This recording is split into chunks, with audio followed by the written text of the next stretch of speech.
And welcome, everybody. Welcome. Just ready for this to get going here. Got a couple minutes. Make sure we're going to go live.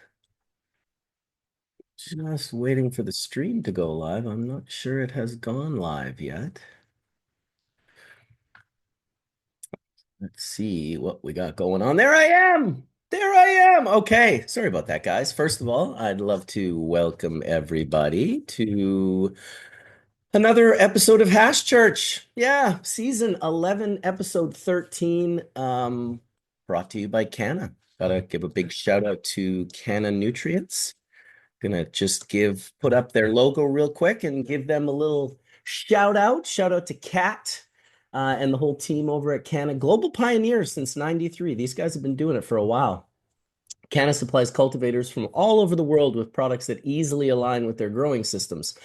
By continuously looking into plants, growing conditions, and crop-specific needs, they are able to offer not only the right products, but also the technical support that every grower requires to optimize their cultivation. With three unique R&D facilities globally in the Netherlands, Spain, and Canada, CANNA is able to keep track of market developments and test all their products and respective growing techniques first before launching to the market. That's a really important part. Very few companies are able to, do R&D respectively to develop everything before they release it. A ton of companies release before. So the call to action is you can find these guys at www.canna.ca.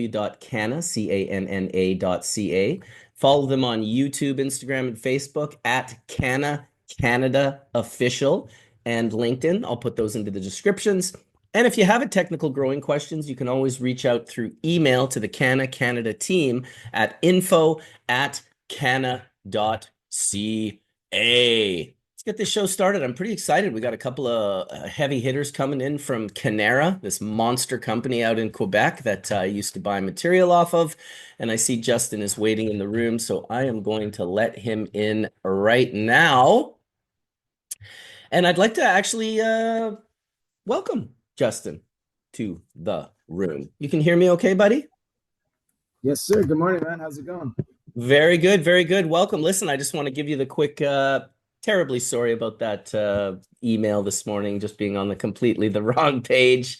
Oh, But yeah, I want to give you a little introduction. So Justin Conway is the VP of Transformation. I love the title, actually. That's a good one. Justin joins the Cannara team with broad knowledge in pharmaceutical and cannabis, new product research and development, formulations, technologies, large-scale technology transfer, and production and operational management. Justin holds an MSc and a PhD in chemistry focused on drug delivery and self-assembling nanotechnology strategies with over 8 peer-reviewed academic publications. Damn, including a book chapter on DNA nanotechnology. I really want to have a little discussion with you about that for sure. Entering the cannabis industry during the first year of legalization, he has over 5 years of experience in cannabis industry, working with some of Canada's leading licensed producers, including Hexo, Great White North Growers. And you're currently leading the transformation department responsible for all derivative concentrate products over at Cannara. no, that's it exactly. Wasn't that Sorry a if my mouthful? dog. No, don't Yeah, worry about your dog. Your dog's welcome to be on Hash Church. We love dogs. yeah. It's been a really interesting journey. Been a huge fan, enjoying cannabis at an early age. So call it 30 years now. So went was expecting to end up in pharmaceuticals, but ended up in the cannabis industry, which very much suits me as a preferred choice. Awesome. Very cool. Well, I want to welcome Issam into the room as well. Issam Ben Musa, who is the VP of Production and Experimentation, also with a pretty cool title there. So Issam is an engineer in agronomy and biotechnology and a doctor of philosophy, PhD in plant sciences. He's conducted several research projects in academia and governmental institutions around the world, and he's led research and development in the plant production industry. I guess with his track record in plant science research and his passion for the cannabis industry, Assam has joined Canaro Biotech as scientific director, where he has been instrumental to establish data-driven growing strategies and improve cultivation practices using an experimental approach. He also has worked on streamlining workflows and processing during cultivation and post-harvest operations. And after holding the role of vice president of production and experimentation, Assam focuses on building trained teams, standardizing production operations, and improving strategies to ensure consistency and sustainable development. Well, that is also a mouthful and not very easy. Welcome, Assam. Happy to have you here today. Hey, Margaret. Thanks for the introduction and greetings to everyone who is with us here and shout out to the entire cannabis community. Happy Yes, to, awesome. thanks for the opportunity and hope this session will be pleasant and valuable for the community.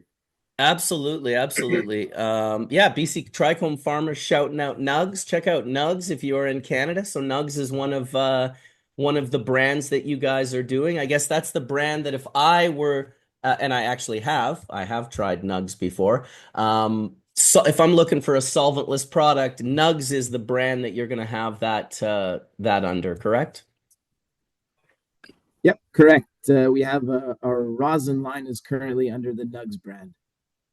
Awesome. Very cool. Can you tell us a little bit about the development of that brand and what kind of, you guys are a big company. A lot of the big companies often miss the boat when it comes to understanding the value of solventless.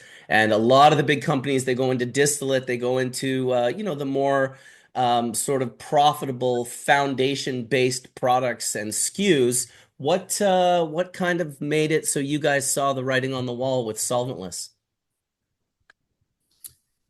You want this one, Sam, or I let you go with this one since it's from extract. You can go ahead. yeah? So I mean, I guess we have our three brands really, and sort of the identity behind them is tribal. Is really we're looking for your premium genetics. We're gonna take you on a ride of all kinds of different flavors.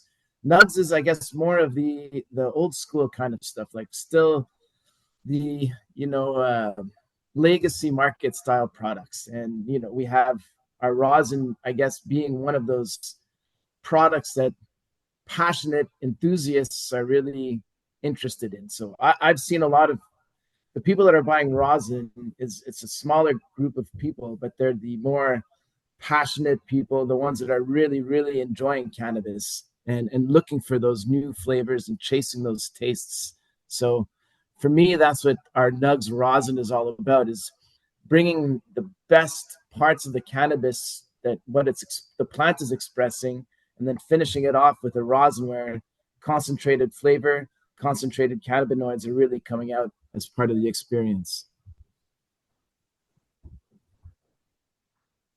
Oh, sorry, I was on mute. A lot of people talking about it in the chat. You guys have the triple burger flour and live rosin.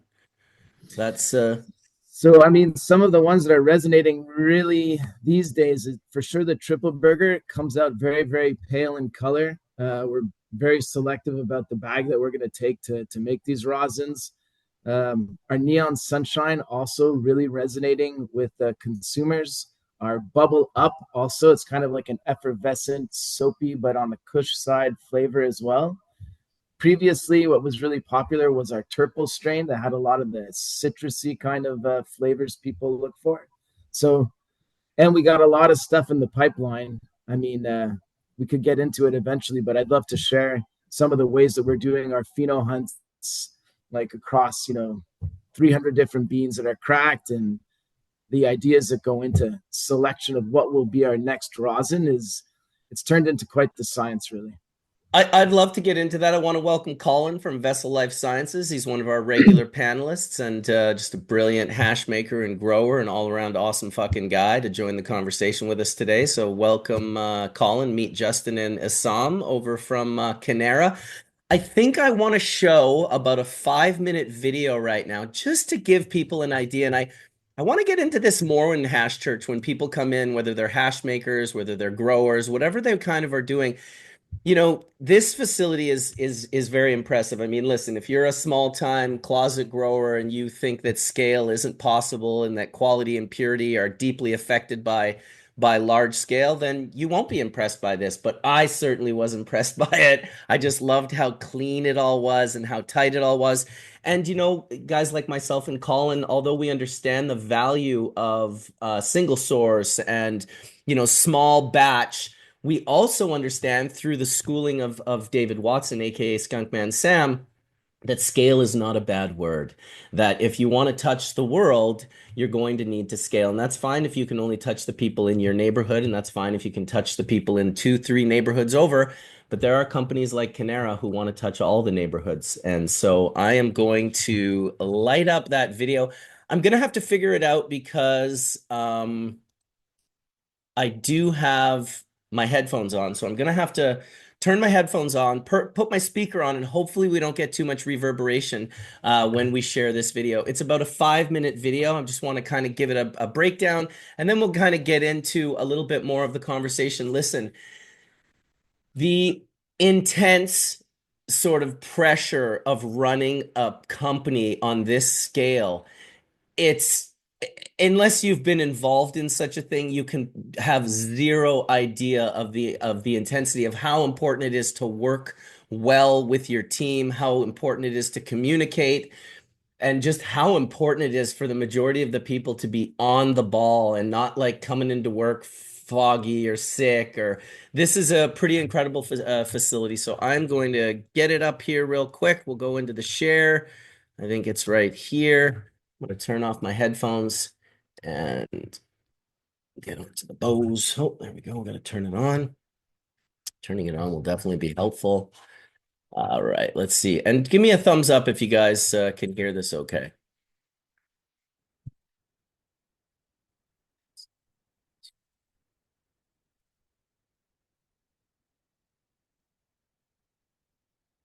Extremely important for us, especially at our scale, to have a reliable fertilizer company backing us. There's many things to worry about. Fertilizer can't be one of them.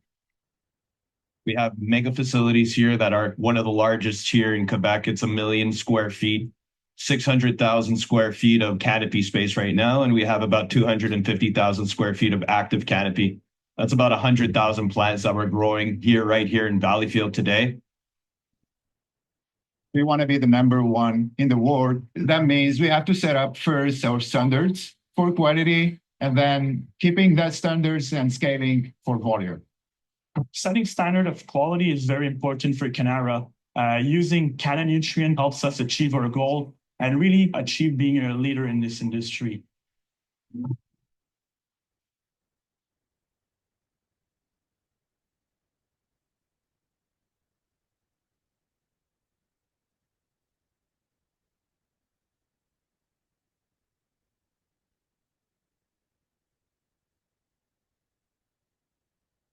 But here at CANNA, we use the CANNA substrate lineup. So for veg, we use the Vega A and B, both equal parts.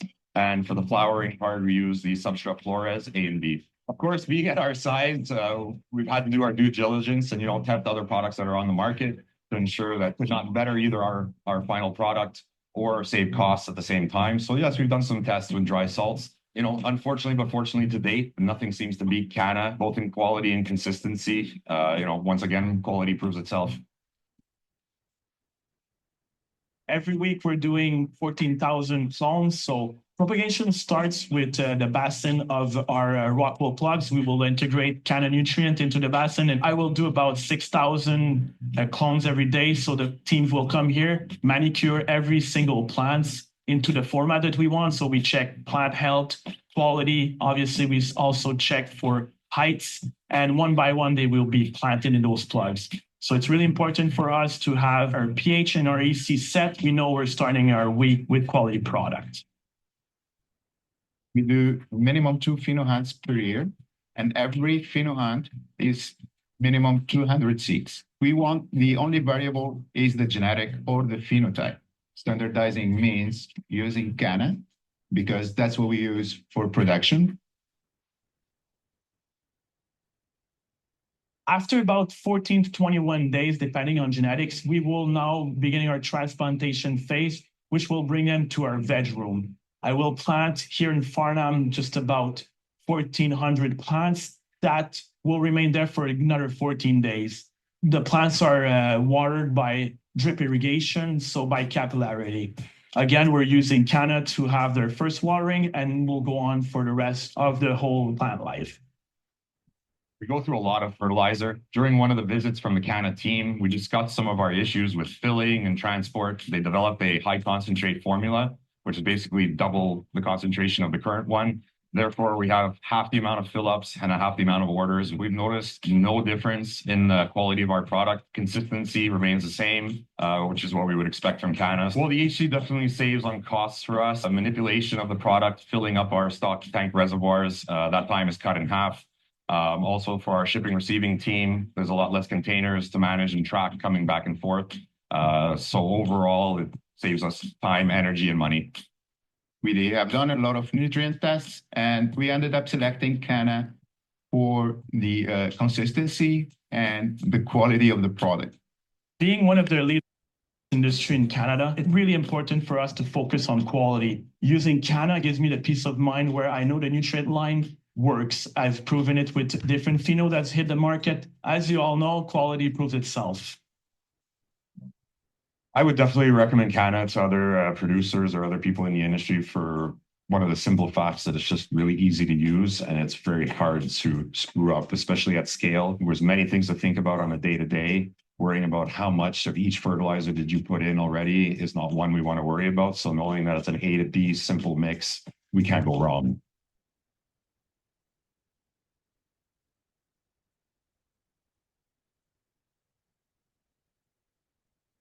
Well, you certainly would think that simplicity would be at the top of the game for such a facility. It's a beautiful facility. There's no doubt about it. The plants look healthy. Everything is obviously looking super professional. You guys are doing a killer job. One of the things I'll say briefly about CANNA nutrients is that, you know, one of my most viewed videos on my YouTube channel is me taking a half pound of a cultivar called Where Is My Bike years ago now. It's got to be 10 years ago. And pressing it into flower rosin. That shows you how long ago it is. Who the hell is making flower rosin anymore? Anyway, this was early days of rosin, and I turned half a pound of it into like 60 grams of flower rosin, and it was just tapping in at a 30% return from flower. And my buddy Neil, who was actually growing with John, who is married to Kat from CANNA, they were running the CANNA there, and I went out to their facility, and it was spectacular. He had given the clone away to quite a few people, and no one else had produced a 30% return on the clone. So I thought that was giving a good shout out to Neil and John and CANNA as well. So yeah, what an incredible facility, guys. I mean, how do you go about running such an operation? Like your team must be so tight. You must have such incredible communication. What I see it with a lot of the big companies is they end up disconnected and decompartmentalized and they don't communicate the way they need to communicate. How do you guys get around that? How do you guys manage to, you know, communicate well enough that the facility is just operational in such a beautiful manner? On my side, I think you said it, Oh, Marcus. I can't hear. Let me figure this out. I must have changed something here. Oh yeah. Go.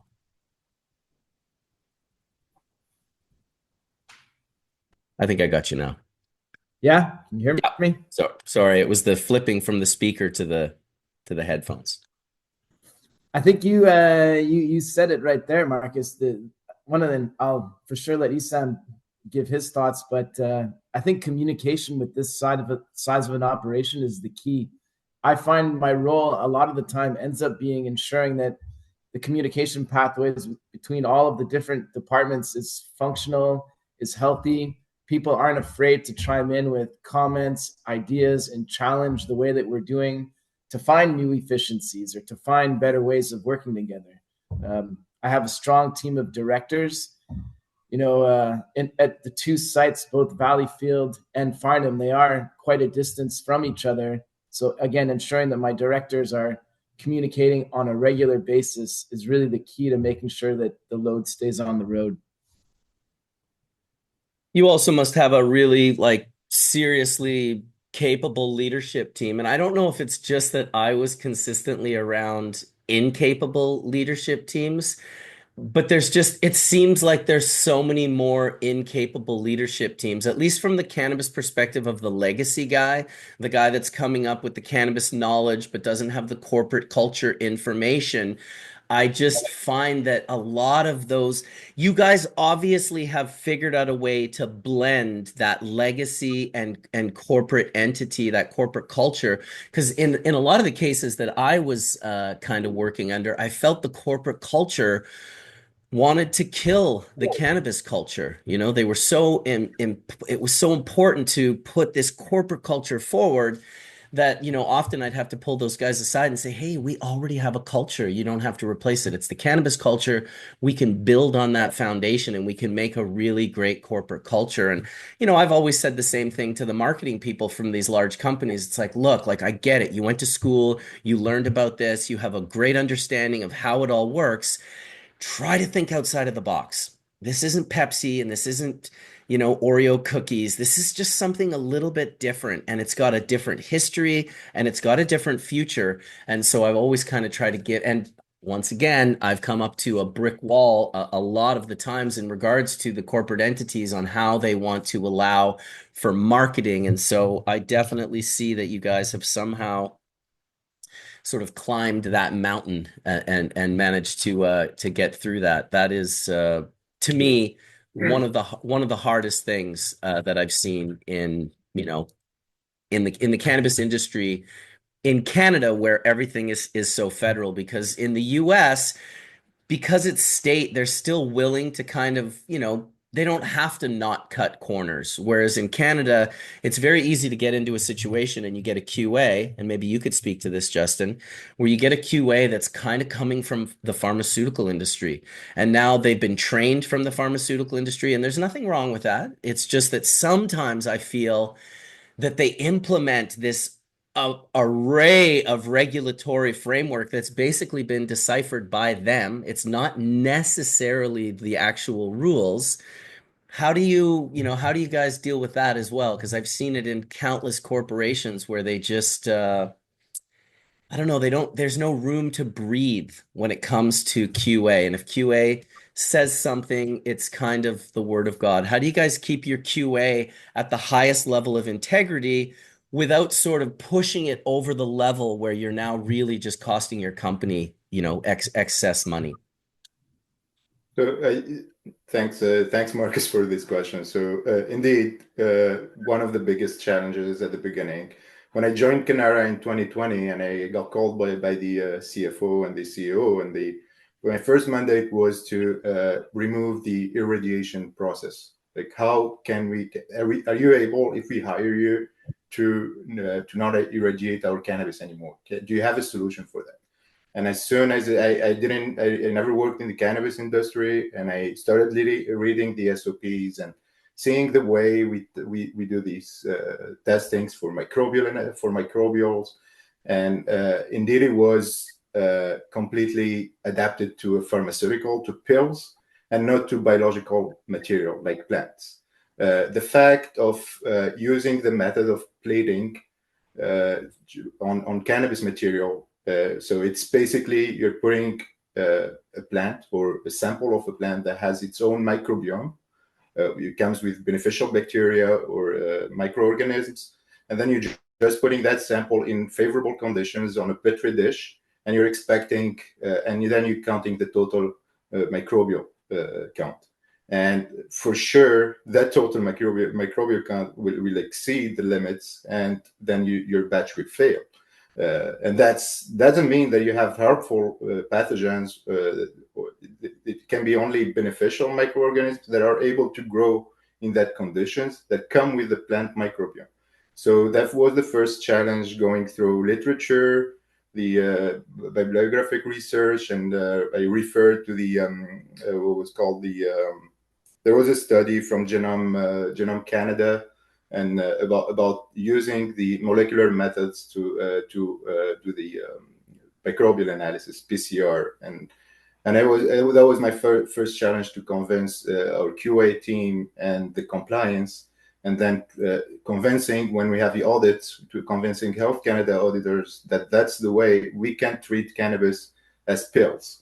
It's a plant. It's biological, and it has its own microbial. So, and the other point to go back to the communication within at this large scale. I mean, I think the key word is hands-on. When you have all the team, including the compliance team, knowing all the operations, the story behind the why we do these procedures, and they understand that we will facilitate the communication and the outputs of the overall outputs. So when I joined, I found like a management team really hands-on, and a group of growers. It was the biggest, the funniest thing was the complementary team we had. It's a hybrid team, buddies from the legacy market with their own ideas and point of views, different every day, with bringing new ideas. And at the same time, I was hired as the scientific director. So all what I had to do is put these ideas and this myth. Sometimes we call them myths from the cannabis community, and to put this into experimentation in a scientific approach. And there is no book in cannabis. There are no rules. So we have to test everything, and every idea shouldn't be neglected and should be tested. And for that, you need really a management team that is hands-on and that understands the game, because usually testing, doing R&D doesn't have a direct profit, right? So it requires a lot of investment, but the outcome or the profit is not direct. And we invest a lot of, I mean, millions of dollars every year on R&D, and the fact that we have the CEO and the CFO that are involved in the operations and hands-on, together with a strong team, hybrid team of scientists and bodies from the legacy market, that brought us to another level where every hypothesis is tested, data is collected. We have a strong IT team that made standard platforms where all the knowledge is shared, and everyone in the company, including even at the head office in marketing or sales, they can see what is going on in operations and in terms of innovation, where the tests, at which step we are, and so that's pretty everything. And at the same time, we are a company with almost 400 employees, and the first feedbacks we get, our first consumers are our employees. So we have this R&D license that allows us to do sensory tests. So every test we do, we collect the data, we do the analysis, and then we take conclusions, and it go through the sensory test from our employees, and we get that feedback. So we let our employees and the consumers set up the standards. And then once we get to findings, we make sure we replicate that. The beauty at CANNA that we have two facilities, and the Farnham facility, which is still a mega facility, but at the same time, it's a medium scale. I mean, we're talking about 600,000 square feet, where we can do all the tests, all the R&D in there, and that's huge. And so that allows us to replicate every finding, to replicate it at large scale. So we do it on 20 plants. Then before transferring that to Valleyfield, which is our biggest facility on 10,000 plants per room, we do it first on 1,000 plants, and we collect the data, analyze it, and make sure we lock the profile before we put it in large scale production. Dude, I love everything you just said. I love the fact that you came out with, and I know Colin's gonna love it as well, like ways to not irradiate the plant. Like that is a high level concept that most cannabis people do not understand. And it shows the value of bringing in people who are experts, not necessarily cannabis people. You don't necessarily have to have 30 years in the back of your pocket for cannabis to understand, okay, well, we understand the plant has its own biome. We understand that there are microbials. We've got, I mean, Kevin McKernan has been doing this work now, and Colin was involved in it as well for years now, in regards to kind of trying to like let these regulatory bodies understand that we live in a microbial world and that the plant itself has microbials. And the idea of, and I understand, shelf life and all of these things, but what a great pathway as a large scale company to take. And I applaud Canara for taking it in approaching this puzzle. And it's not an easy puzzle. It's easy for self-righteous people to be like, oh yeah, you should never irradiate cannabis. It's like, oh, okay, well, let me know when you harvest 1,500 kilos and you fail microbials, not because there's even any mold on it, but because it has some living biome and bacteria in it. Let me know if you're going to throw that away or if you're actually going to, to figure it out. But I love the idea that your company is looking at ways to avoid that. And the fact that they understand the customer base. I also love the fact that you mentioned that it's your employees that are your customers, your first customers, that it's the employees that are able to decipher. Here's the thing. I'm an anomaly. I can go in and I can find the best one that I will like, but what I've learned over the years is that I don't speak for the everyday man. I'm not the guy buying the mainstream products. I'm much more of an anomaly. So I recognize in my own brands as well that of course I want to get on the podium with those high quality premium products, but I also want to be able to offer people the best product that they can afford. And so I think not allowing the savant who's doing the pheno hunting or the processing or the guy that has the special nose, don't necessarily let him decide what flavor profiles are going to be the ones for the future. Let the sort of the regular folks, the people who are working all different aspects of the job, not this guy that like lives in a cave and he's a super anomaly and yeah, he has a high olfactory capability. I think that's awesome. I just wanted to say that. Welcome to Dr. Mark Chaldon, our resident chemist. Justin, you and Mark will get along very well. He just came back from California. He was speaking at a chemistry Yes. uh, conference, correct? What was that Yeah, called and again, that Mark? yeah, the American Chemical Society's national meeting down in San Diego last week. Okay, okay. I think that you guys will have value in knowing one another. Dr. Mark is brilliant. He's been our sort of resident chemist for the last 10 years, and he's been involved in cannabis. And I think that both Assam and Justin will have, it'll be a value for you to make sure you get Mark's number and email after the show, and it'll be a value to him as well. I always like linking up the good folks. Colin, you had your hand up. Go ahead, please. Yeah, so hey guys, it's really it's great to be in the conversation here. A couple things you've that struck a chord with me is the plating. Like that alone took me a decade to truly understand. Right? And I've been studying this plant pretty much my whole life, right? But from a regulatory point of view, there's just so much to learn, right? And I think it's really, the listeners out there that are trying to get clean cannabis to market, which is the number one thing we want to do, right? No remediation, right? That is the path, right? Right now. That's for now, right? And I think that's really wonderful that you, as a company and as a team, have really chosen that as a path to really hone in on and not give up on, because there are plenty of operators that have, right? And they're just like, well, I'd rather play it safe than actually put something out that's worthy of putting into your bowl. And that's I spend in my company in New York, that's what we work so hard at, is getting clean cannabis to the market that's not remediated, because 98% of it is, and that's an issue. You're really not giving the consumer the best opportunity to for themselves to have a product that really encompasses what the plant's capable of.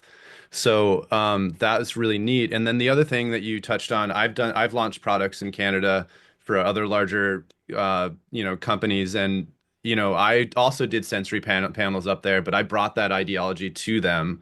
And I love that you are just doing it, and it's part of the roadmap for you.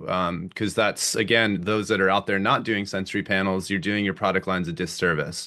You need to have the conversation. It's like musicians that just record and then put it out without ever listening to stuff. It's like it's not how it works, So you have to have reflection. So that's really amazing. Is there anything, the question I had for you, is there anything that you're doing, in terms of the flavor profiles that you're doing that you think is unique with the actual sensory panel? Is there any sort of when you get into sensory, are there questions that you use, or is there do you guys use placebo formulations that maybe don't have all the constituents in there that the others do? How do you guys approach that? Justin, you want me to go on that? So yeah, so we have this full questionnaire that we have built, and it's adapted according to the sensory panel. So it's different when we do phenohunts and we are looking for new genetics to come in the market. So we just will give the participants a background of what we are looking for. Different profiles or certain. I mean, if we are looking for a GMO genetic. So they have that in mind before they start testing. All the tests are blind. It's sample 1, 2, 3. For sure, among these three, we are allowed, with the regulations, we are allowed to do only 3 samples every session. So among these 3, for sure, there is a control. And the control, usually, it's either the profile that can be existing. It can be a genetic that it was never grown by CANNA, and it's just we use that as a control because we are looking for a similar profile. Or sometimes we do sensory on some R&D tests where we do implement some techniques or some trials to improve the terpenes. So the control, the terpenes or cannabinoids or the overall experience. So the control in that case will be the previous batch. Or sometimes we do the control within the same treatment, within the same block of treatments. So the only variable is just the treatment we have done. It's either nutrients, light intensity, or so it's one variable. Make sure we have the control. The control is always what we are looking for, and the treatments that we compare to. So the participants, they don't know the samples are the sampling is blind, the test is blind, but they know what we are looking at. How cool would it be if you could add a Q? Imagine if regulations allowed for this in Canada. This is just, I kind of thought of this as you were speaking, Assam. You send out a QR code, you send out 3 samples in one package. None of them have names, which would obviously mess with regulatory framework. But imagine the QR, you have your sensory test that you send out to any of your customers and you give them like a massive discount on the product, maybe a 40 or 50% discount to the first 200 people or 300 people, swath across the market. You get these sensory tests put in. Maybe there's a chance to win something else. Who knows? But I love the idea of sensory panels. I think it's really important especially in understanding flavor trends. And that's something that I definitely wanted to, I've always said it that the smaller companies have an advantage when it comes to flavor trends. If a flavor trend changes quickly, often a smaller company can move very quickly into that flavor profile. How do you guys deal with that in regards to flavor profiles, trends becoming popular with a certain cultivar? How fast can you guys move, pheno hunt, and find that flavor and get it to market, hoping that obviously the trend is still going? Maybe I'll chip in a little bit on that one, Isam. I think one of the things that we've figured out is that there is a lot of there's mainstays and there's flavor of the month kind of thing, and both of these are playing against each other. We want to have those kinds of options.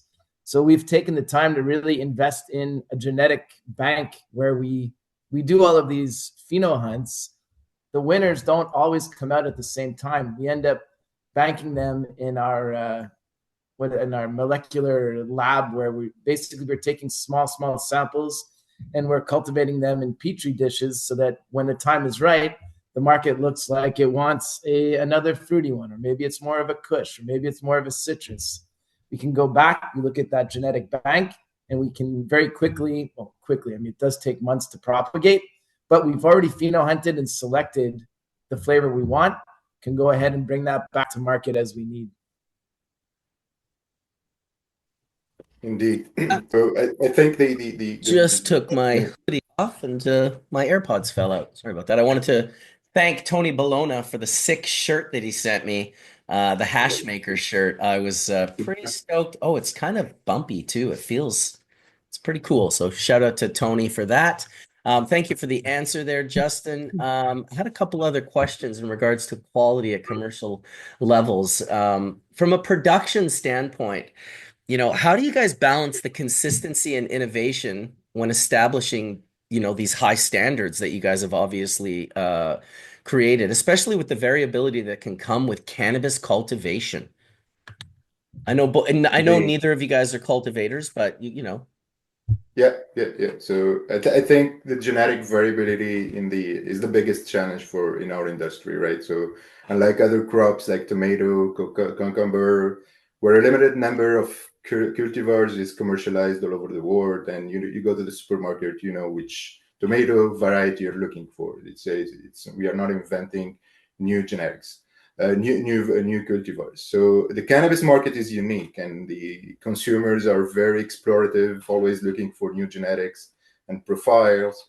And with the limited number of genetics, the lack of genetic mapping, and the poor breeding traceability, it's a huge challenge for growers to preset the cultivation strategy and maintain consistency, right?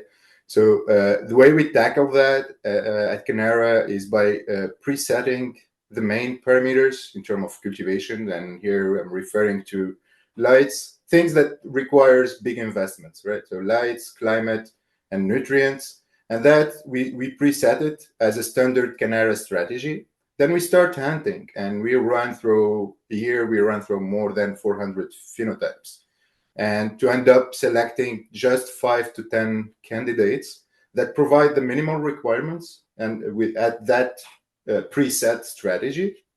And we also, very important here when we start our phenohunt process, is we do some molecular analysis to determine if these genetics they are free of viruses and resistance to disease. We do run sex tests as well. We don't just rely on symptoms like banana, or so we do molecular tests on the DNA to determine if it's male or female. And so that allows us to select 5 to 10 candidates. And from these candidates, they will go through medium scale production runs, and aggregate data is collected. And we do like a sort of meta analysis. And the findings of this analysis will allow us to select the winners. And these winners, they're classified into groups of existing genetics that we are growing. So some groups of genetics, they need different drying parameters during the first days, because they have the ability to hold more water at the LOD, and water activity is higher than others at the beginning at harvest. Others, they need lower EC, lower nutrient consumption. So that's the way we do it. We really set up the main parameters as a standard strategy. We select the candidates that can fit in that environment, and from there we will select the winners. And for that we just need some tweakings, and we divide them into groups. It's difficult to divide them into with the genetic variability in cannabis. It's different to separate them into hybrid, indica, sativa, because sometimes you have two genetics that are supposed to be sativa, but they grow completely different. And that's why we have to split them into small groups, and every group has its own small tweakings. And so that's the way we do the phenohunt and scale it. Wonderful.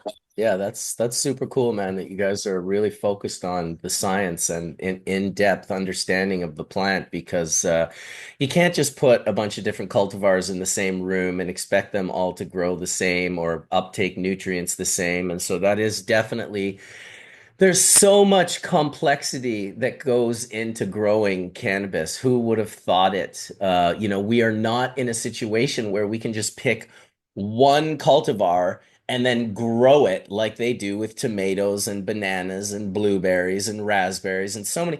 It almost makes you realize that maybe, just maybe, cannabis will be the plant that teaches society about everything they're missing because some CFO at some banana company decided, hey, listen, we can't have all these different banana genetics. We just have to have one, and that's what we need to do. And we're going to pump out 20 billion, tissue culture plants of this thing every year. And so it is interesting, the way cannabis is. It's because it missed that whole boat of big ag and kind of, like, oh, we just got to cut it down, get rid of the majority of cannabis is still in this very rich world of genetic diversity.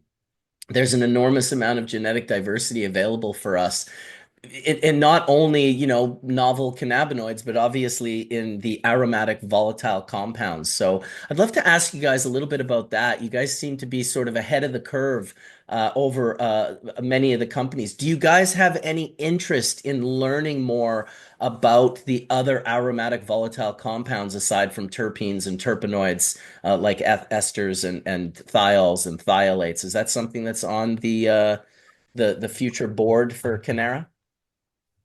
I would say 100%. That got on our radar quite early, probably over a half year now. It's not just terpenes that are contributing to the different flavors, right? There's a lot of other phytochemicals that are in there helping out with the flavors. We're lucky enough to have a great in-house lab where we're in the final stages of implementing GCMS. That's really going to allow us to quantify all of these terpenes, but also start to look at other flavorants, like you were alluding to, aldehydes and esters and all of these small molecules that are contributing a lot to the flavor experience. So can you break definitely down on our that process a little bit that you mentioned? What is that exactly? A method of analytical perceiving? CMS is gas chromatography and mass spectrometry. And so what it Okay. allows you to do is a lot of these small molecules are actually volatilizing very, very quickly as gases. So gas chromatography allows you to start to separate those small molecules. And then at the end of that separation, you hit them with mass spectrometry, which allows you to identify which molecules are there and present in certain concentrations. So you can really start to back out what is the molecule that might be responsible for a more nuanced lemon flavor or a pepper nuance, for example. Sometimes what you end up seeing is synergistic behavior between a small little dash of an extra flavorant molecule all of a sudden translates into a big impact in terms of the overall terpene experience that they're enjoying. That was a doozy. Dr. Mark, you have any comments on that? You're a resident chemist. Hey guys, how you doing? Yeah, it's great to have this conversation with you today. Yeah, I mean, this is the value of having in-house analytics. It's one thing if you're just producing and sending flower and samples over to third-party testing labs, which I imagine you have to do just to get it on the dispensary shelves. But having that capability in-house, I know I had a couple clients who were, sort of resistant to, well, wait a second, we do third-party testing at another company. Why do we have to do this here? We grow weed, right? We don't need to hire a chemist and get this expensive analytical instrumentation, which looks really cool and everything, but at the end of the day, what you do with it is probably more important than just having it itself. But yeah, Justin, you're absolutely right. I mean, looking when you're doing pheno hunting, and there's some nuances in GC that you have to understand too, is that typically what we did was a headspace measurement where you're heating up a sample and you're just looking at what volatilizes out. More recently, people are doing direct injection methods to get a better idea of what the terpene and I won't say aromatic. Aromatic to a chemist means something else, but I mean, what does that volatile fraction look like? And yeah, I think the folks at Abstracts have done a great job in really, pointing out some of these tropical sulfur kind of compounds that you wouldn't never expect to find in fruity varieties, right? They're more of like the skunky kind of compounds, and these things are in cannabis at really a order of magnitude less than the terpenes. I mean, our noses are so sensitive to these thiols that they don't need to be there in a really huge quantity in order for you to kind of smell it. But yeah, that skunky, or you ever open up a bag of weed and you're like, hey, did somebody just step in dog shit or something? It's like that real shitty smell. They correlate that to this guy. I don't know if you've seen this guy in your analysis. Scatol, right. So that's the shit terpene, or it's not even a terpene at all. It's an indole. And yeah, I mean, it's super interesting because you don't usually find nitrogen containing compounds in the essential oil components. I mean, it's one thing if you compare like the essential oil, well, I mean, not the essential oil, you just compare tobacco, for example, which is filled with all kinds of nitrogen compounds, including nicotine. There are no really bad. Did you say nicotine? No, nicotine. I'm joking. I know. Yeah. So there's really no, and a lot of those compounds are responsible for the carcinogenic properties of tobacco, because when they burn, they form these degradation products that are super toxic. But like in cannabis, I mean, there's really when you look at the essential oils and you look at the terpenes and everything in there, there's really no nitrogen containing compounds at all. So scatol was a little bit of surprise that was in there. But these guys are also showing these anthranilic esters that give the grape flavor, and again, these are similar to, if you were to buy some artificially flavored grape soda or something like that, it would have the same kind of compounds in there. So yeah, I mean, all these things can be deduced. I mean, here's a question I'd like to ask you guys. I mean, this is something that is come up. I was just actually out in California talking with Ian and the folks at Abstracts about this, which is that these volatile sulfur compounds, in particular the prenolated thiols, are so volatile and so fugitive, meaning that they're gone, that they're really great indications of flower purity. And it goes to the question of, how does one set shelf life parameters?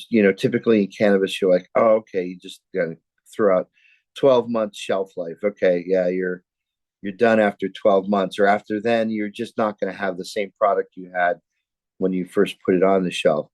So what do you guys do? I mean, obviously there's countermeasures to kind of keep things more fresh, but I think like these volatile sulfides in particular, which actually are even difficult to find even on the best mass spec. I mean, I have a triple quad in my lab, and I could tell you that we even have difficulty because you really to detect these things is one thing, but to quantify them at such a small level is really exceedingly difficult, because you need to have good calibration curves and really good experimental technique to be able to quantify these things. But is there any guidance that you've learned around shelf life? Again, just thinking about how you would analyze compounds, say like at 6 months, and say, okay, yeah, that doesn't meet specifications. So in the jar, that stuff, we're going to take that stuff down. Is there any guidance that you can give on, how you set shelf life for particularly flower?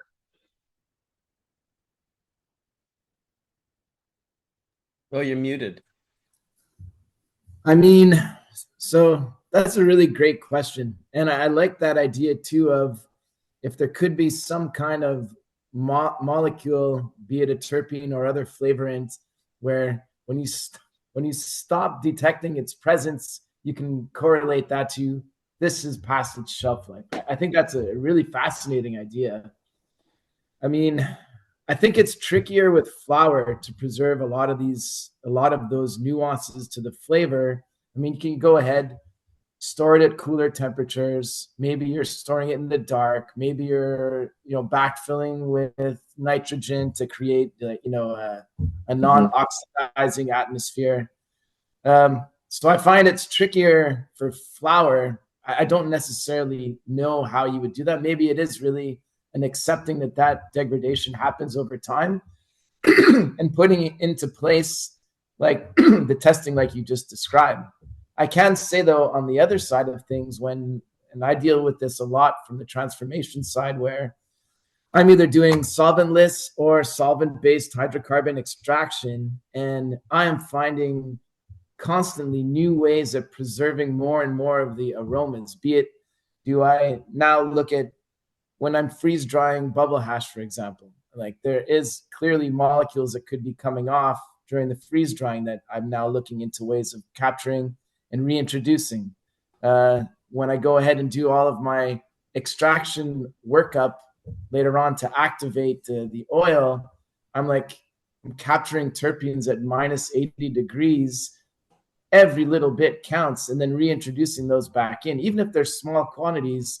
But the goal is to be as true to the natural plant expression as possible in terms of what's coming out of it. I know we lose some post processing, but we really are constantly striving to make sure that we capture as much as possible. To me, it's as simple as being about a cold supply chain. That's why we cut it down fresh frozen. The fresh frozen is going into a cold ice-filled reactor. The hash is going right into a lyophilization oven. When it comes out of there, it's going right into a freezer. I'll say that, it was no huge trick when Tony started doing Blue River terpene extraction. He wasn't doing some like futuristic non-existence process. But he was precipitating the vapor back into a liquid at like minus 80 degrees Celsius. And when you do that, you get water clear volatiles as a result, instead of these like yellow ones that seem to come with the heating. So to me, all cannabis products are degrading. It's a no-brainer. But when you make them very cold, you can slow that down to almost, I mean, I kept dry flour in my freezer for 6 years, not even well sealed.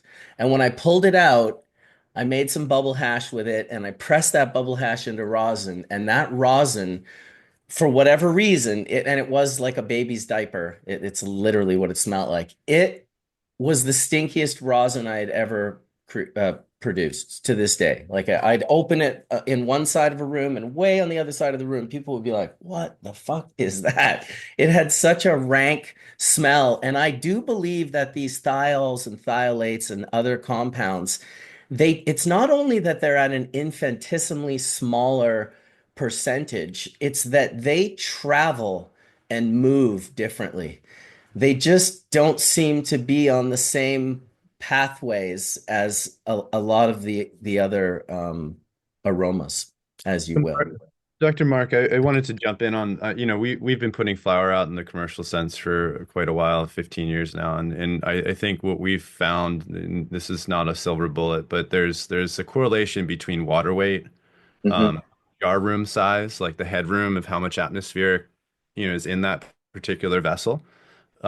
We've tried things like nitrogen, which we know affects it in a kind of a weird way. But we found removing that air from that vessel, and then hermetically sealing it is the best opportunity to give that consumer what we see behind the curtain, as I say. That's what we found. And there's a way that you can cure your flower with the right water weight to lock these things in a way that kind of allows it to kind of settle, so it's not constantly off gassing. But those are the things we found work fairly well. It's we're just not there in terms of how we present in a CPG way. From a CPG point of view, we're not in a really great place in terms of agriculture to be able to pass that on to the consumer quite yet. We still have, you know, we've plastics and all these things that don't really they're not meant for these types of chemicals, right? And in a lot of cases, these things eat through the seals. What So do you mean by CPG? Just so I know what you're talking about. consumer packaged goods. Okay. So, Yeah. like we have to have a whole assembly line. You have to have people, you have bags of cannabis that are out for hours on end. That modality there affects it, right? You have all these touch points that adversely affect the product before it even hits a jar. It could be sitting there for 5 hours because the guy's got to pack got to pack it all out, and that's an issue. So we need to then, what's the room ambient, RH at, right? That they're working in. What's the temperature of that room?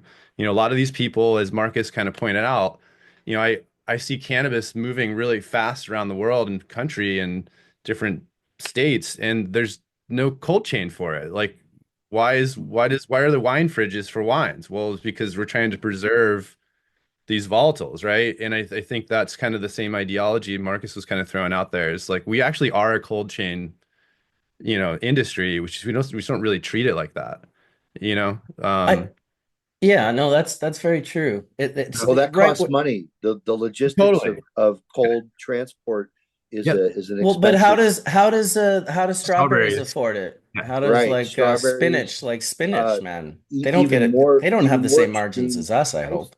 ice cream. Think about ice cream. How would Yeah. you manufacture and deliver ice cream without having cold transport logistics? I mean, but Yeah. here's the thing, man. Like when you're in a large, like I was on just watching the video before. Very impressive, guys. Like I always like seeing these huge facilities, and you got to know that when you're growing at that scale, and you have a huge room coming down. If all that stuff is in the market within a matter of weeks, yeah, you're getting a nice fresh product, and certainly something that you're gonna say, yeah, this is really I'm getting good value for my Canadian dollar, because look, I'm really the point of, again, cannabis being a fresh commodity and not something that you could just grow and then 2 years later, because it's been vacuumed and hermetically sealed, you can just open that thing and start packaging again. You'd think that, again, you're going to produce at the level that the market is going to consume, and you're not going to build an inventory with the idea that flour, like any perishable good, can basically lose value over time. I was on Hyatt 9 News the other day, Marcus, and I did this story. It was from 2 years ago, but it was really interesting comparison that they did of similar genetics grown indoors and outdoors, two different varieties. And these were at farms up in Garberville. So they were, well experienced cannabis grows. And they actually did the sampling at Columbia University at a chemistry lab there. And what they found was just absolutely interesting, because, again, how you cultivate this plant is not necessarily, going to be reproducible from facility to facility. And what they found, I thought, was really super interesting, is that there was more oxidation of the cannabinoids on the stuff that was grown indoors compared to the stuff that was grown outdoors. So I thought was really super interesting.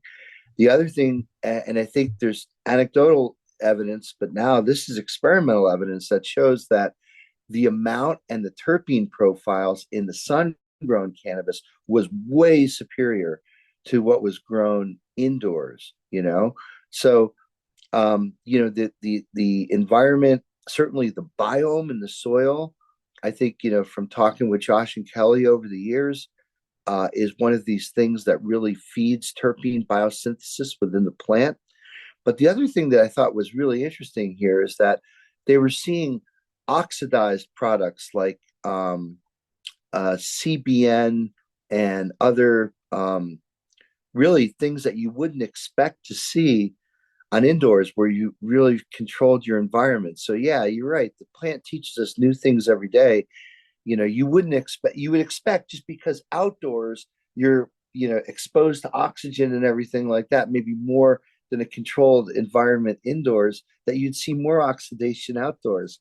but they Well, suffer. you have to think of the grower. Who was that grower? And at what level were their capabilities to execute and control an indoor grow to do that? Because if you took 10 indoor growers and tested it against outdoor, you might find a different sort of level of information. Talking about that though, Mark, in regards to, what allows the plant to express itself, I did have a question for these guys in regards to, I guess, Issam. This would be a science, let's get into the science of it sort of thing. How do you see the nutrients interacting with cannabis genetics to either enhance or unlock certain traits? So obviously, I've seen massive differences just from a light spectrum, right? I've seen just one light spectrum changed, the same clone in the same room, being fed the same nutrients, but turn out very differently. Do you see, how do you see the nutrients interacting with cannabis genetics to either enhance or unlock certain traits like potency, flavor, or yield? And you're muted, Assam. Oh, there Oh, you go. sorry, it was me. Sweet. So let's go back to the basics in the science. I mean, the plant uptakes nutrients under different under some specific chemical forms, right? Example, nitrogen is absorbed by the plant in form of ammonium or nitrate, right? Or phosphorus is absorbed by as orthophosphates. So usually the commercial nutrients, they come in as a standard under standard chemical composition, and when interacting with each other at the root zone with oxygen or water, they will form new molecules that can be absorbed by the plants. So it's very important to use well-balanced nutrient recipes, so that will facilitate these interactions and eventually lead to maximize the plant uptake. You don't want to have nutrients that are just building at the root zone and increasing the EC, and then that affects has a direct impact on the osmotic pressure, and then on plant capacity of absorbing water and its movement across the plant or the cell membranes, right? So that affects directly the yield of the growth and obviously the yield of the plant. Moreover, I think that it's a indirect impact, but the nutrients may play a huge role on potency and flavors. How is that? So cannabinoids, terpenes, flavonoids, these are all secondary metabolites, right? They are produced by the plant in response to certain stress conditions. And usually in cannabis, we aim for, with that generative irrigation, watering, we aim for water stress to stimulate the plant to produce more of these secondary metabolites that we are looking at. And the biggest definition of the generative irrigation is having big drybacks. And usually these big drybacks, they result in salts building and at the root zone, which that may lead to phytotoxicity. So sometimes the growers, they try to maximize the potency, flavor through maximizing the water stress during the generative. But the fact that the nutrients, that the recipe or the form of the nutrients is not suitable for absorbance by the plant, that limits gives them like a limited margin of manipulation. So they have to flush, they have to generate runoff to reduce these salts at the root zone, and that affects that means they're giving more water, and that affects the water stress, and directly that will reduce the secondary metabolites production, so in the plant, and that you end up with lower cannabinoids contents or terpenes content. So that's the direct and indirect relation that I see between nutrients and the cannabis cultivation. I mean, at the end, there are no miracles that we can expect from nutrients, but we have to look at it as the human nutrition. You should never under or overfeed. When you bring your baby to the doctor, he will ask you about he'll check how much weight he gained, and the type. He will ask you about the diapers. What is the quantity of excrements, the color, and that's the runoff in our case in cannabis, right? So we have to look at that, monitor every day, and adjust the feeding schedule to not build salts, and at the same time maximize the water stress to maximize potency and flavor. Interesting. And so how do you think the nutrient genetic relationship will evolve as we grow our cannabis industry? Do you have any sort of predictions for where Canara and Canna Nutrients might take this? Like I've always thought personally, for example, and I don't, listen, my understanding of the science is still very rudimentary and basic. I just learned what I learned from my passion of cannabis, but learning about how cannabinoids and volatile compounds are produced inside the glandular trichome head with these different vac walls, um, plastids, phenols, and terpenes are as the building blocks that kind of get together and create CBGA and then start producing all of these different cannabinoids. I wonder if there's a way to feed the plant. Everyone's trying to manipulate structure and weight and flowering time and all these different things. And I'm just over here thinking like, man, if I could manipulate anything, I'd just try to like manipulate the resin production. So for either of you can answer that question. Yeah, so I think with the only way I see it, and I'm interested to and curious to see how this will evolve in the future with the evolution of science and the studies that are being conducted in academia or like the deep sequencing and genetic mapping of cannabis.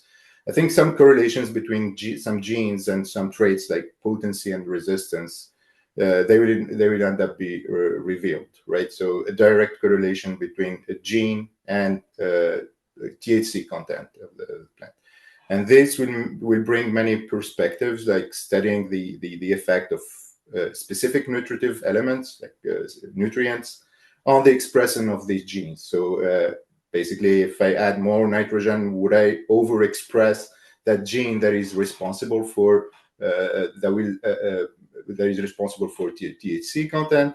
And I think I'm confident with that Canara and Canna, with their commitment to research, science, and continuous improvement, will not miss this opportunity as soon as these genes are revealed and these correlations are revealed to explore this topic. One other point that I see in terms of relation between nutrients and genetics, and I'm curious to know what is your take on that. It's something that I've proposed to Canna to work on in terms of a research project, is the correlation between the ash color and the nutrients content in the flower. I don't have any straight answer for that, but I'm curious to explore it and study it. Yeah, I think there's yeah, I think since we were kids we've been talking about ash, right? Ash color, is it white, is it black, is it this or is it that? Um, I don't think there's a silver bullet here, but a lot of things that I've come into a deep conversation over is water weight and how that water weight plays a role in how that flower burns and whether or not that color of white or black is there. I think it's less about your nutrients, to be real, based on that theory and just decades of trying it every which way. I do believe that um, there's a lot of different ways to get there, but I would also encourage everyone to look at the ring of oil, the roux, as it's called.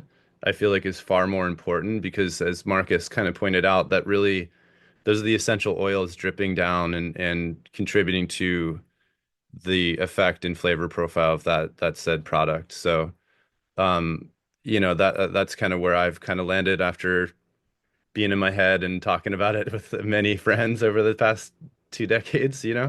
But it's a fun thing to talk about because it's, in tobacco, it's a thing. And I spoke to a lot of geneticists in that world.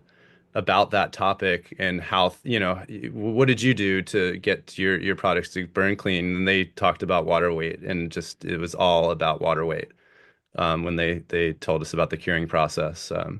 So I don't know, Mark, Absolutely. if Dr. Mark, if you have any thoughts on that, but that's what I came up with from talking to other experts outside of our field that deal with burning material as their livelihood. Yeah, no doubt. I wanted to kind of get back to that gene synthase thing that Assam was talking about. That really kind of, and the connection of, the R&D that could potentially be done, where you're sort of, the nitrogen on getting the THC to express itself as an example. That goes deep. That is like a bottomless pit of information and data that could be found in there, and combine that with the understanding of using these molecular labs to gene sequence the genetics and to understand and know like all of the gene synthases that are present in the genetics that you're currently breeding with.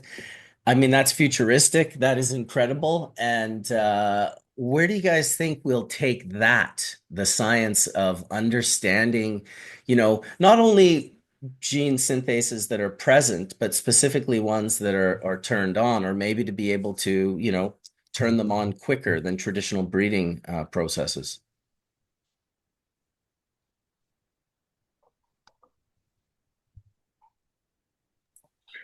Well, I could probably just add an analogy here because I think we've talked about this before. So like when you're growing for oil or growing for hash, the analogy of like, just apples, right?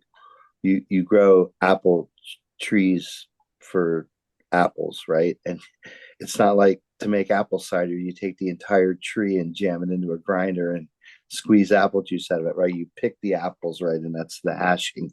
You're picking the apples, right? So if you're talking about increasing apple density or increasing trichome density, so in this case the trichomes are the apples, right?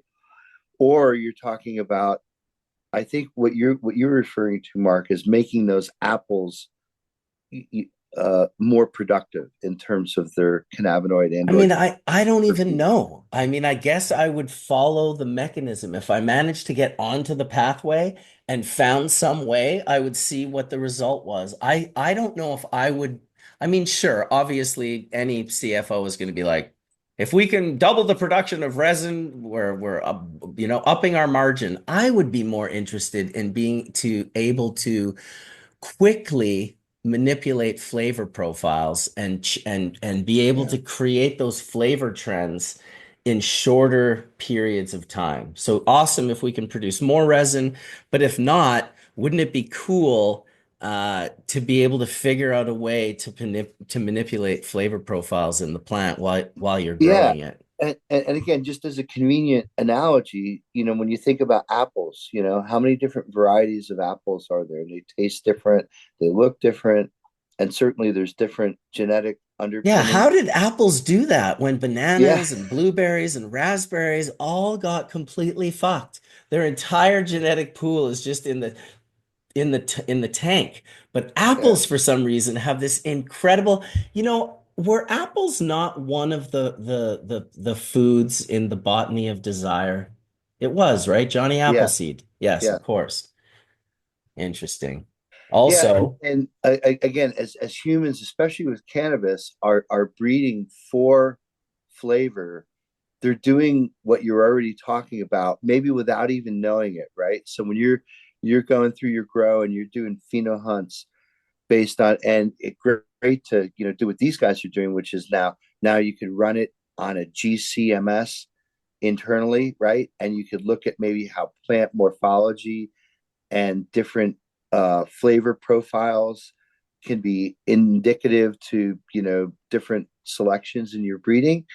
But I think what's totally cool is that, like, if you could understand down to the pathway, I think we were talking about this earlier, as to what type of plant stress leads to a certain expression of a chemical profile in a cultivar, that could be a set of tools that you can use on other cultivars and to try to, again, be a little bit more productive in your pheno hunting, because you're able to really key in on what are the important things.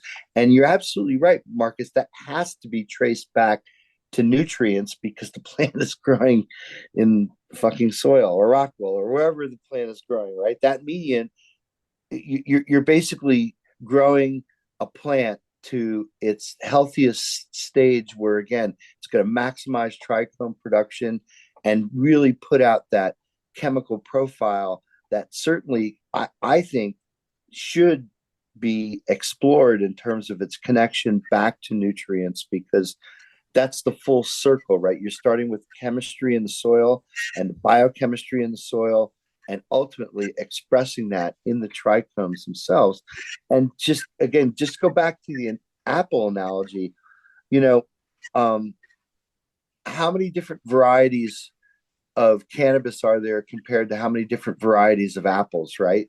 So I guess the marketplace will really be the ultimate test on, what different things are out there that we haven't discovered yet. And is that the kind of thing, again, where if you look at a chemical profile, you could indirectly say, well, okay, this is what, like with the things that abstracts are doing, and other folks, to identify what those tropical sulfur compounds are and how they kind of feed into each other.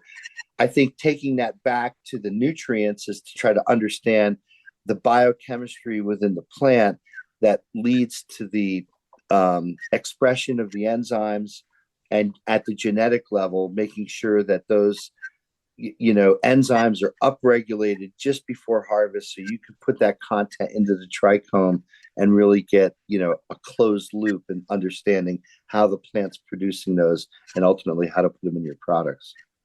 Yeah, I think, Dr. Mark, I sent Marcus a paper, a white paper I found almost a decade ago at this point. It's from 2012.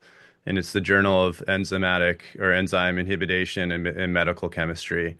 And it talks really specifically about fungi and the use of fungi. And that's the one I just sent over to him. And when I found this paper in 2013, whenever I found it, it really set that light bulb off to exactly what you just said. There is kind of a formula to getting there.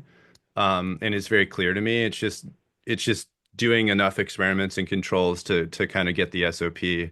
But it's very clear. I mean, when you look at this paper, it is clear as day. I mean, it's spelled out right here.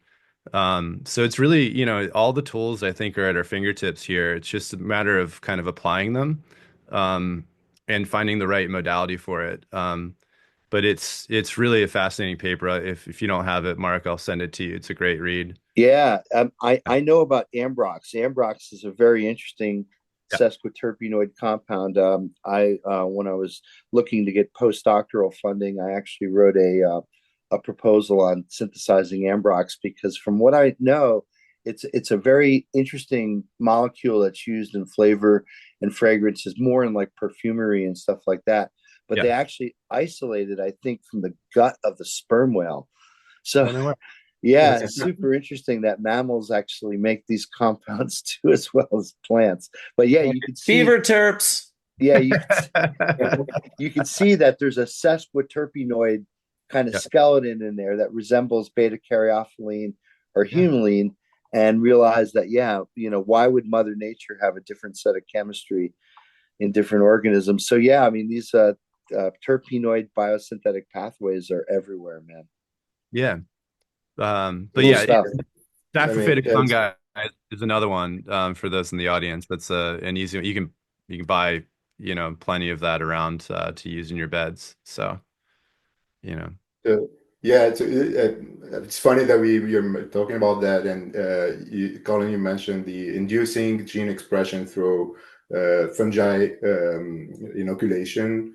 And to link that with the volatile organic compounds that Marcus mentioned at the beginning. I mean, I take it from another angle. It's one of my past research projects that I've worked on. It wasn't on cannabis, it was on barley. And we have tried that. We have in vitro and in vivo. So we have tried inoculating barley roots with some fungi. Some of them are pathogenic and some of them are just beneficial. And we have noticed that we spoke about VOX, the volatile organic compounds, in terms of terpenes and profiles. But I would take it from the biology angle, which plants communicate through these volatile organic compounds. And the funniest thing we found in that project was that when we inoculated the barley roots with some fungi like Fusarium, that the plant, in response to that inoculation, released some volatile organic compounds that communicated with the surrounding plants, and that made them more resistant to another fungi that is pathogenic to the plant. And I'm curious to see if to explore that in cannabis. There's a paper called Traversing the Fungal Terpenome, and it is the oldest known language. This language that's just happening like billions and trillions of time a day everywhere. This is a crazy form of communication that we're just really starting to kind of understand. It's interesting. So you've worked obviously with a lot of different plants, Assam. Obviously CANNA's growing process is pretty top tier. Can you walk us through sort of one unique cultivation technique that you've implemented that's made a difference in plant health or output for CANNA? Yeah, so I think there are two techniques that they're worth to mention in here in this session that we've tried. We haven't introduced them into large scale, but we succeeded applying these techniques. They are not new techniques; they exist on other plants, but I think we tried them for the first time on cannabis. And the first one was grafting, and we were able to graft.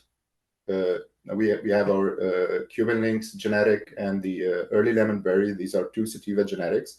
And at a certain point, we found some symptoms that are similar to root-borne diseases like Pythium and Fusarium. And we wanted to explore if we graft the Cuban links on an early lemon berry rootstock, would we have the same profile of the Cuban links that we are looking for, while at the same time giving to that plant a resistance at the root zone to root-borne pathogens. And we succeeded doing that. And the fact that we have done the grafting, it didn't change the profile on the flower when we harvest. So that was one of the techniques. So for those who found potential genetics, they have all the traits they're looking for, but at the same time they are sensitive to root-borne pathogens. This can be a technique to be used to avoid that. And at the same time, since we are at large scale and we do cloning, many events of cloning on the mother plants, and we generate thousands and thousands of clones every month. So that plays on the genetic uniformity. And for that, we have tried the meristem tip culture. It's in vitro, it's isolating and culturing the apical meristem, the shoot tip from the plant. And that allowed us we started from virus contaminated material, and we were able to generate virus-free material just in vitro and restart mother plants from there. And we gain on genetic uniformity, especially at our scale, since we do a lot of cloning events. You have to preserve the genetic, and that's what we do. We have, besides the lab where we do our HPLC, GCMS analysis to track the cannabinoids and terpenes, we do also have this in vitro culture lab where we treat the plants, preserve the genetics to always maintain that the initial profile we selected. And I think this is also a huge step forward, especially today with the emergence of a lot of pathogens like the Hoplite viroid and the many possible mutations that may happen and outbreaks. So succeeding this technique was a game changer for us, and we gain a lot of uniformity with this technique. Nice. Well, it seems like you guys are sort of focused on the whole process all the way through in an exceptional top tier manner. I guess question for you, Justin, in regards to post-harvest processing, that can really make or break a product. You're more responsible for the extraction processes. So do you also let the team know like how you want them to go about drying, curing, or trimming to ensure the final product lives up to your standards? 100%. That's a great question. We're striving for fresh, frozen, as much as possible to try and preserve all of those flavors. So, we look into ways that we're taking down these really, really large rooms. We try to take them down all in as short a period as possible, so that when you're taking down a gigantic room, the time between the first plant you harvest and then the last plant you harvest, in some cases, can be like 10 to 12 hours. The humidity in the room changes as you're doing that kind of a large scale harvest. So potentially that last plant might get a little bit more dried out than the first one. So we're striving to take down the flower as quickly as possible. It's a quick de-leafing of fan leaves, then we're bucking, freezing it right away. Then we get to the extraction machine. The extraction machine, the temperatures we're doing, some of our extractions are minus 45, minus 50 degrees Celsius, to really, again, preserve as many of these volatile terpenes as possible. When we go ahead and process to make vape pens, we have special techniques to really treat the terpenes very gently, but still go ahead and activate the cannabis, through decarboxylation.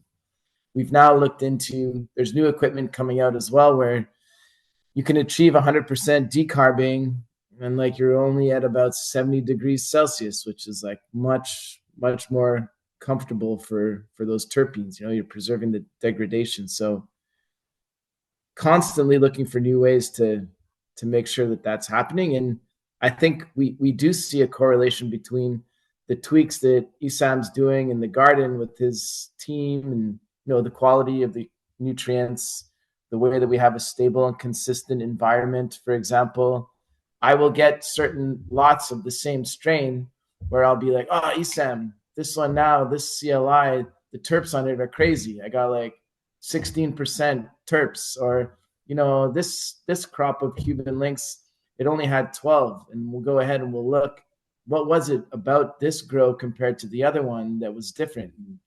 Even though we're growing inside, there's still seasonality that plays into, during winter growing is not the same as during summer growing and stuff like that.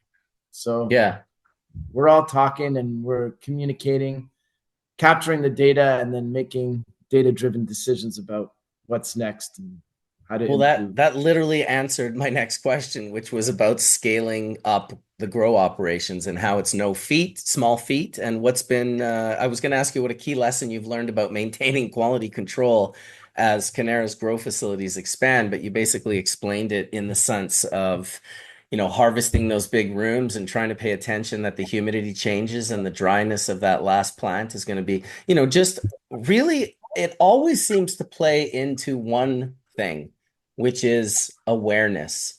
And the only thing you have to pay for awareness is attention. That's it. Just fucking pay attention. Correct. Can I ask about the decarb at 70? So what type of apparatus is that? Is that just a reactor or some kind of closed vessel system? Yeah, the equipment is out there. There's lots of videos about it. It's called the Pell Polar Reactor. We just started playing with this over the course of the last year, and it's very fast. From a chemical perspective, I'm trying to understand how the kicking off of a CO2 molecule is somehow dependent, or it can be achieved at these lower temperatures where typically you're doing decarb is happening, 110 degrees Celsius. It's fairly aggressive, typically done under vacuum, depending what kind of setup you have and stuff like that. So, yeah, but going ahead and this was like, I guess, research towards rosin vape pens and stuff like that is where this all Yeah, came to. we use one, but it's the rosin reactor. The rosin reactor made the Pele reactor for them. It's a smaller version, I believe, and I think we're talking about the same thing. It's a little decarb that auto burps and decarbs, and you can monitor it over your phone and or whatnot. Yeah, hooks up to a laptop. It's really Yep. cool. It has a nitrogen little cylinder, and like you Yep. said, it burps as needed and stuff like that. I mean, it does take a little bit of tweaking to really dial in how it's going to work for your strain, but that is also the beauty of having my HPLC lab in house. Is I can go ahead and play with times and temps during a decarb process to really find out, oh, maybe I only got it 70. Maybe now I'm at 100%. And also, I think what is interesting too is I don't necessarily know if you, I know we're decarbing to avoid clogging and crystallization and things like this, but sometimes I don't think you necessarily have to go up to 100% decarb.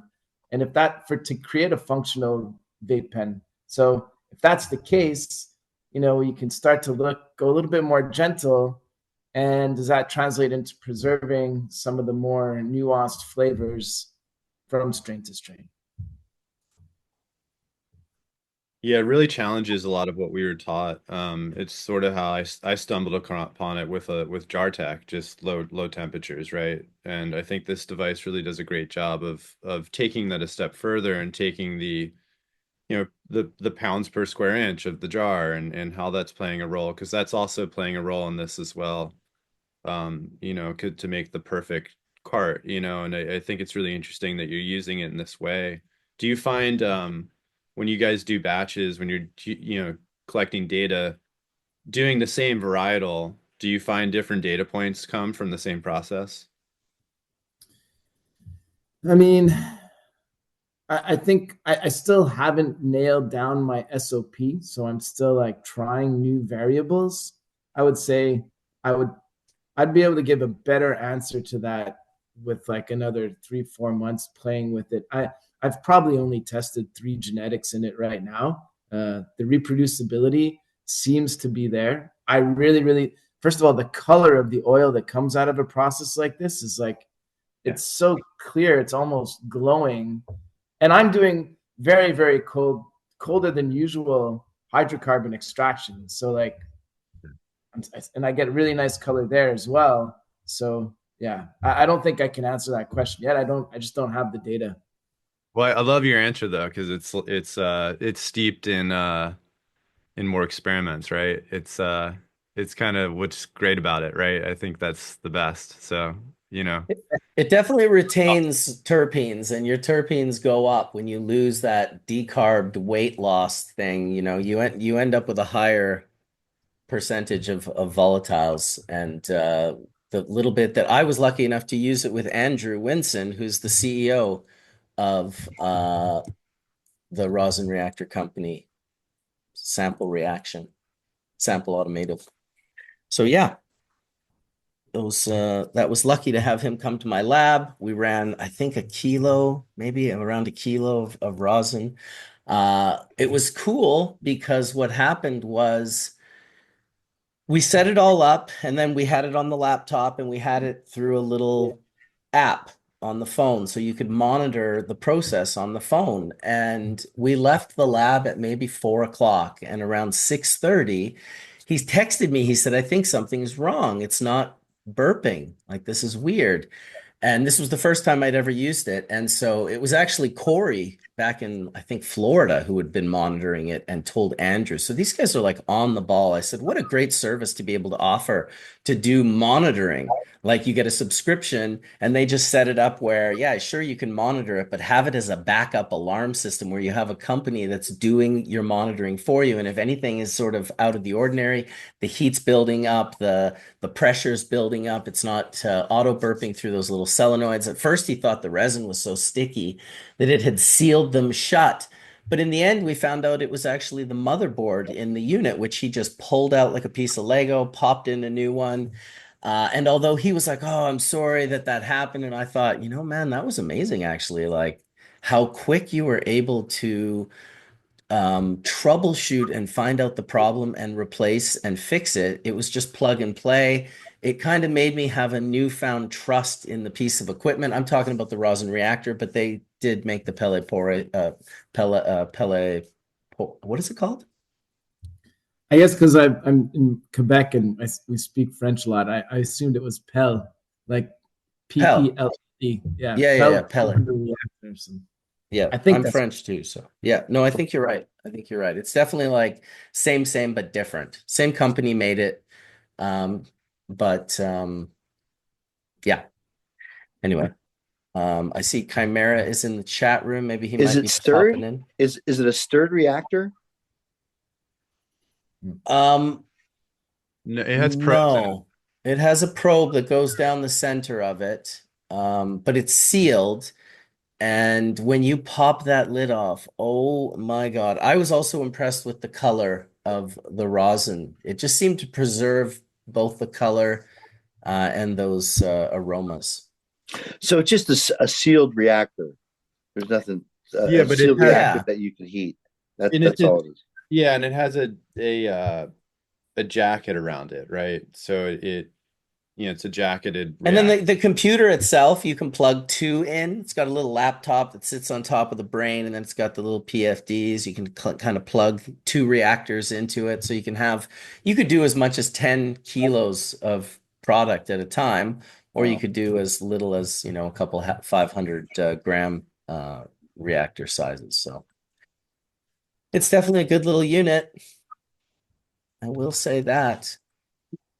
I wanted to ask Assam a question actually about sort of his experiment with his experimentation hat on, because it's cool that you get to do this R&D at such an incredible facility and sort of use what you've learned over the course of your education and experience to kind of, try new things. So have you tested or any processing methods that have surprised you? Maybe something that boosted terpene retention or even potency?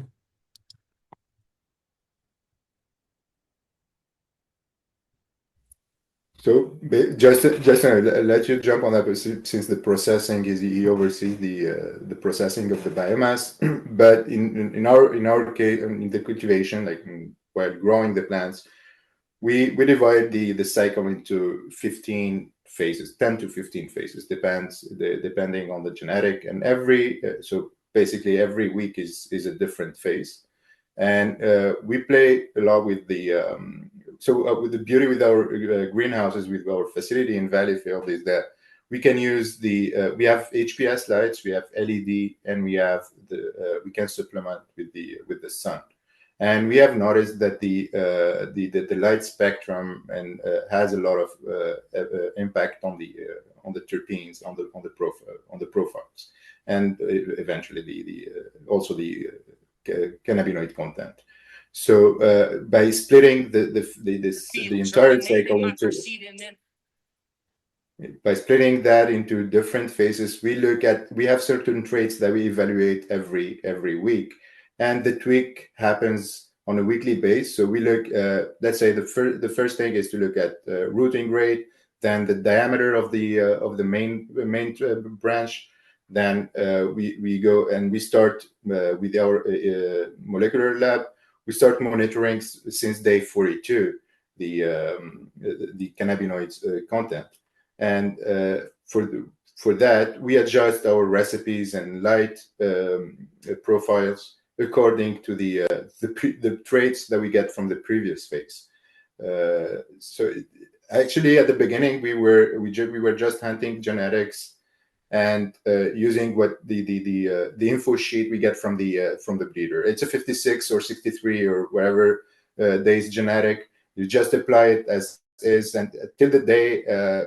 At that time, it was a project with French Economic, where he brought we had some meetings with him, and he brought the idea of trichome ripeness during the last 3 weeks of the flowering cycle, and the correlation of that with depending on the destination of the product, if it's going to fresh frozen, if it's going to for hash making, or if it's going for dried flowers.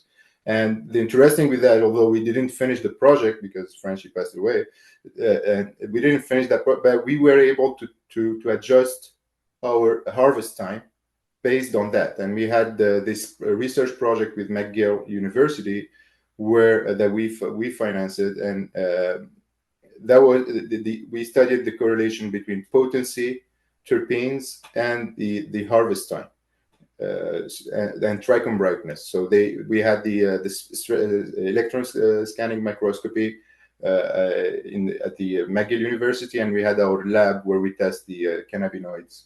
And with that, we were able to maximize to define the right harvesting time to maximize yield, cannabinoid content, and terpenes. But then in processing, I think Justin has more knowledge in there, the way we process it to maximize the yield. Yeah, and I would add to that, Justin, how you're streamlining Cannara's processing pipeline to handle larger volumes without losing that sort of craft level attention to detail, on top of the question I just asked Hassan. So I would say, I mean, just to break down sort of how I'm doing my experimentation is I have basically I utilize my 4 directors really to do some of that. So I have an extraction lead in Valleyfield where I do all of my butane extraction in the little bunker.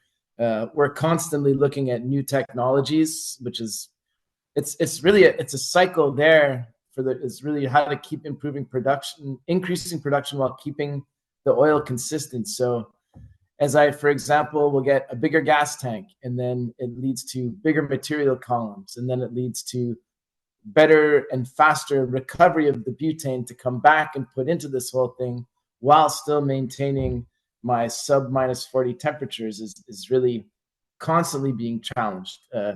Ways of speeding up, for example, a diamond formation while maintaining high terpene components is another deep one. Like, do we do it in closed vaults? Do we do it under pressure? Do we do it with plays in temperature? I have other leads where they're looking more at different kinds of vape pens, where we're constantly looking at, is it the standard coil in a porous ceramic? Is it now a mesh? The new one that's coming out, lent from the e-cig industry, is the chip style vape pen. So you're only heating oil at the interface. I have a 3-man team focused purely on how do we get better and better at making our rosins. So we actually love participating in some of these legacy style rosin competitions. And, I feel that for us is our big, it's kind of like how we gain street cred. If we can impress some of the legacy guys with some tasty rosins, then we know we're doing something right. So lots of experiments there. But to come back to that other secondary question, how do we maintain the quality while still scaling up, is like we were discussing before. We have a very rigorous R&D sensory system where everything is tested multiple times before we even let it leave the door. What I really appreciate about working with the owner and CEO of the company, Zohar, is this is one of the only CEOs I've ever met that knows how to use every single one of the pieces of equipment in our facility, walks both of our facilities in Farnham and Valleyfield every single day. And we've done it, and sometimes it kills me and creates operational complications. But if something doesn't taste good, we end up just pulling the plug, and we have no problems either destroying it or turning it into whatever bulk to use for, maybe we even sell it B2B. I love that your CEO walks the room and actually knows how to use the equipment. To me, a red flag at a facility, if I'm working there, is the CEO just coming in one time for the photo shoot and holding the bag and holding the jar and going into the vault and taking these 5 photos, and then the lab never sees that guy again for the next year and a half or whatever it is. I think it's very important for a guy running a company like that to at least have as good of an understanding as you can of the process so you can have even more confidence in the people that are operating and running those processes when you see them doing it correctly. I wanted to welcome Wade into the room. He snuck in a little while ago and I didn't get to say hello, but hello, Wade. I hope you're doing okay, brother. He's on mute. His camera's off. I know he's with us. Yes, I'm here. I got my camera turned off because, No yeah, it's been a explanation rough needed, week. brother. Yeah, I will come back and shine on here. Well, we're just happy to Much have love, you. loving this deep dive on the extraction process and the professionalism being described. Thank you.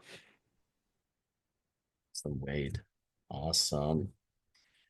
Oh, we're almost at the old 2 hour mark, the halfway mark of Hash Church today on Sunday, March 30th. Well, in fact, I do believe it is my birthday tomorrow, March 31st. I'll be turning 52 years old.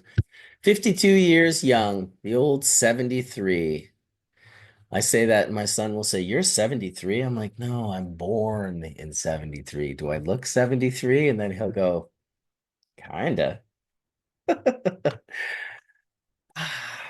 Got me, boy. Got me. You're a youngster. Yeah, that's what they say. That's what they say. I'm not sure if I agree, but we'll It's not see the how it years, it's goes. the mileage.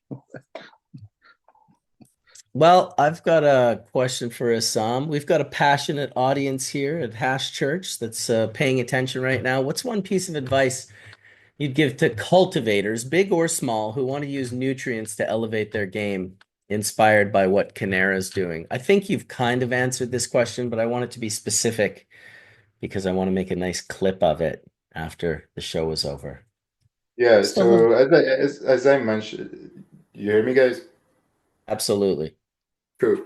So yeah, as I mentioned earlier, I think the main two criteria when talking about nutrients and its correlation with plants is to look at the gaining weight as referring to the human nutrition and the quality and quantity of excrements, right? Unfortunately, in cannabis, we can't look at the gain of in weight because that's the yield, and if we wait to look at that, probably it's too late, right? So the main criteria is the quality and quantity of runoff we generate. So that makes the in the substrate the main aspect to assess if we are fitting well our plants or not, right? So in term of quantity, I think we have to target a 10 to 20% runoff during the vegetative watering, and no more than 15% in the generative. In terms of EC, and this is the according to my experience. I mean, it's not nothing in the book, but it's my own experience, my own point of view. Is unlike other substrates like soil and cocoa, when growing a rock wool, I recommend monitoring the EC at the root zone and not at the runoff level for better accuracy. Because it's different. It's inert. The rock wool it doesn't have the same criteria as the cocoa or the soil. So that's why this may maybe have an additional cost. Like you have to invest in sensors that are able to give you real-time readings of the EC at the root zone. But I guarantee that the ROI is evident in there, and especially for large scale growers. The other point is the weekly leaf analysis. It's a good practice, but I recommend not making drastic change based on the results of these analysis. The reason is that the standard nutrient trench that the labs are using as a reference are very general, and they're not genetic specific. And I think it needs further studies to be specific to group of cultivars. because you get your report for, you send samples, leaf samples, you get a report, oh, you have, you're overfeeding on nitrogen or calcium, magnesium. But what is the reference? What is your standard curve in there?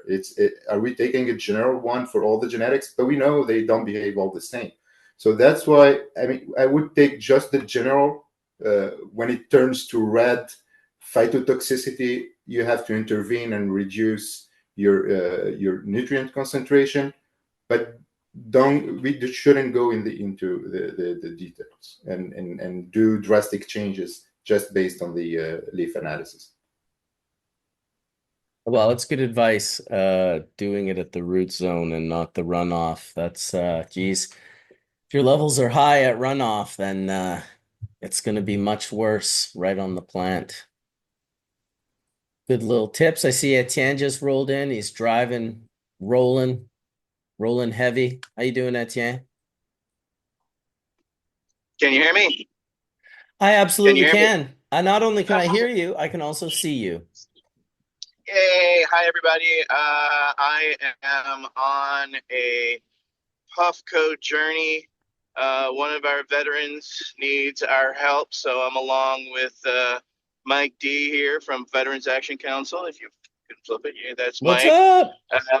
And we're on a 4-hour road trip into the mountains to take care of one of our own. So we'll keep you posted, and you'll like who we're delivering this to. So stay tuned, everybody. This one's a mystery. Sounds good, brother. Sounds good. Hey, Issam, it was a really interesting discussion. Just so our audience knows, because I'm not sure everybody is tuned in on this, tell them what EC is and why it's important. Yeah, so EC, it's the electrical conductivity.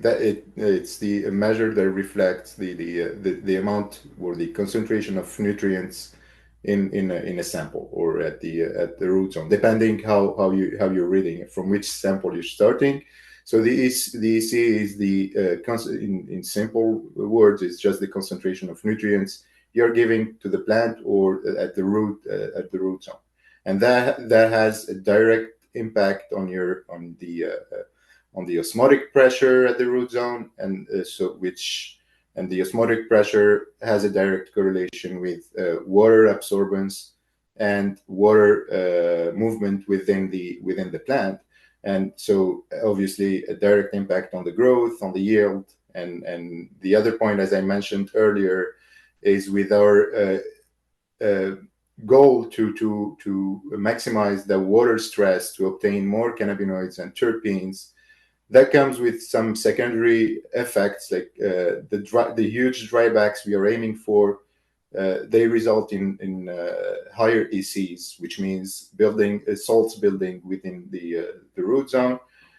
So that's why we have to use balanced recipes and make sure that all what we are delivering to the plant is uptaken and not just building within the root zone. Yeah, excellent. That's great. I mean, as a chemist and as a scientist, I love this connection, right? Because certainly, like, if you think about you think about electrical conductivity in plants or in soil, what the hell, that's like some electrical measurement that you should be making on a phone or a device or something, right? It doesn't necessarily compute with some people on why electrical conductivity is important in living systems, but I think you explained it beautifully. And we do have these at the beginning where we just started. We were using the runoff, and then with some probes we do the EC readings in the runoff. But as Marcus mentioned, sometimes we have these high values of EC in the runoff, but at the end we started using some probes to read the EC within the root zone, and we found that there is a gap. So the reference of using in rockwool, and I know in soil with the pour through method it works. In soil we should look at the runoff, in cocoa as well, but in rockwool I think it's better it's more accurate to make the readings at the root zone to make better decisions. Absolutely. Super And interesting. it's not specific for any one salt, right? It just basically gives you an overall level of how much ionic material you have down there, right? So it's not specific for like a Exactly. nitrate or a sulfate or anything like that, So right? that's the leaf analysis. So the EC will give you just how spicy you are in your recipe at the root zone, but it's the leaf analysis that we give you in details how much nitrogen you have, how much calcium, magnesium, and it's in there. The other so one of the we I spoke about the correlation between nutrients and the ash color, and Colin mentioned that there is a direct correlation, and I believe so. The water activity and the ash color together with which affects the temperature of combustion, right? So, but the other point that affects the temperature, there is the compaction when you roll your joint. There is the water activity, but at the same time, I've heard about supplementing at the end of the flowering cycle, supplementing with calcium and magnesium. These two elements, they're known to increase the combustion temperature. I've never tested it, and I don't have real data or scientific data on that, but I'm curious to explore it. And if Dr. Mark, if you have any thoughts on that. Yeah, no, I mean, it makes sense just from an overall atom economy, and I also heard the same thing with silicone, right, as well, right? I mean, you're adding basically mineral content into a plant matrix that ultimately, if you're going to consume in a joint or by smoking, yeah, it's going to create the ash that's sort of left behind. And I would think that there's sort of like in many plants, a balance to strike that's sort of like optimizing, for canopy size. I think we were talking about it before, like, again, the apple analogy is that you want to grow an apple tree that's got, more apples than less apples, right? Because the more apples you have, the more trichomes you have, the more hash oil you have, the higher your potency, the higher your, yeah. So I saw some data at the ACS conference that talked about the correlation between potency and terpenes, and that's a real, it's a linear relationship. So the higher, and it makes sense, right? So that the more trichomes you have, the more, cannabinoid synthesis machinery the plant has, the higher the cannabinoid content, and those cannabinoids are stored in the trichome in a basically a sea of terpene and terpenoid kind of molecules. So yeah, it all makes sense. But the wonderful thing, I sit here and I listen. I'm a trained chemist, and so I love these discussions where we're talking about these things on the periodic table. I've been looking at ever since I've been a chemistry student. For the last 50 years of my life, I look at the periodic table and we're talking about what? We're talking about manganese. We're talking about silica. We're talking about all these elements that are part of our natural world. And I just love the intersections of chemistry with the plant, which really gets me off. Absolutely. And I would be curious to see the example you just took, like the direct correlation between potency and terpenes, so which makes a lot of sense because these are both secondary metabolites that are produced by the plant. But at the same time, what I'm curious to see is the curve of the yield in correlation with the secondary metabolites. Usually, what I have noticed is the more you get secondary metabolites, cannabinoids, and terpenes, the less is the yield. And this is, I mean, it's not a peer-reviewed finding, but this is according to the aggregate data we are collecting on a daily basis. And that is the biggest challenge is to find that sweet spot where you get your maximum of yield, but at the same time your maximum of cannabinoids and terpenes. Yeah, I think, to talk on the genetic side of things, I feel like the basic level we're, if we're using the crayon box as the analogy here, we're just using primary colors mostly. So we have all these carry-ons that have never even been used yet, or we've looked at them, right? But there's a lot more out there in terms of things to explore in terms of just plant genomics. That from a commercial perspective, it would take a lot to bring them into, let's say, a 10-week cycle, that you may or may not be locked into, but most commercial facilities are locked into a single schedule. And I think that's not very conducive to finding novel things. You're kind of pigeonholing that ability in some respect, because you can only look at a very specific subset of you know genetics to work with. So that's one thing I wanted to kind of ask you guys. Is there a set schedule that you guys kind of look towards in terms of your selection, and in terms of your yield? What varietals are you guys kind of looking at in terms of that?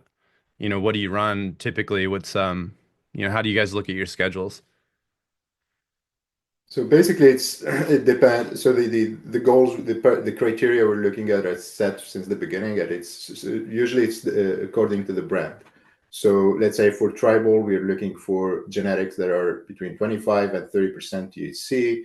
30% THC because in Quebec we have the limit of we cannot exceed 30% THC. That's the regulation in Quebec. So we always look for that in terms of potency. In terms of yield, I mean, if either we take it in terms of ratio per plant or ratio per square meter, we're looking at 400 grams per square meter. That's the minimum yield that we should aim. And very important in there is the ratio of C buds and A buds and trim, because you don't want to end up with 400 grams per square meter, but 80% of them are C buds that you don't know what to do with that. So we're looking at the ideal ratio for us is 60%, 40%. 60% A and B buds and 40% C buds. So these are the main criteria that we set since the beginning. 2% at least for terpenes, and obviously the main criteria, the main remaining criteria is the sensory test, is the smoking experience.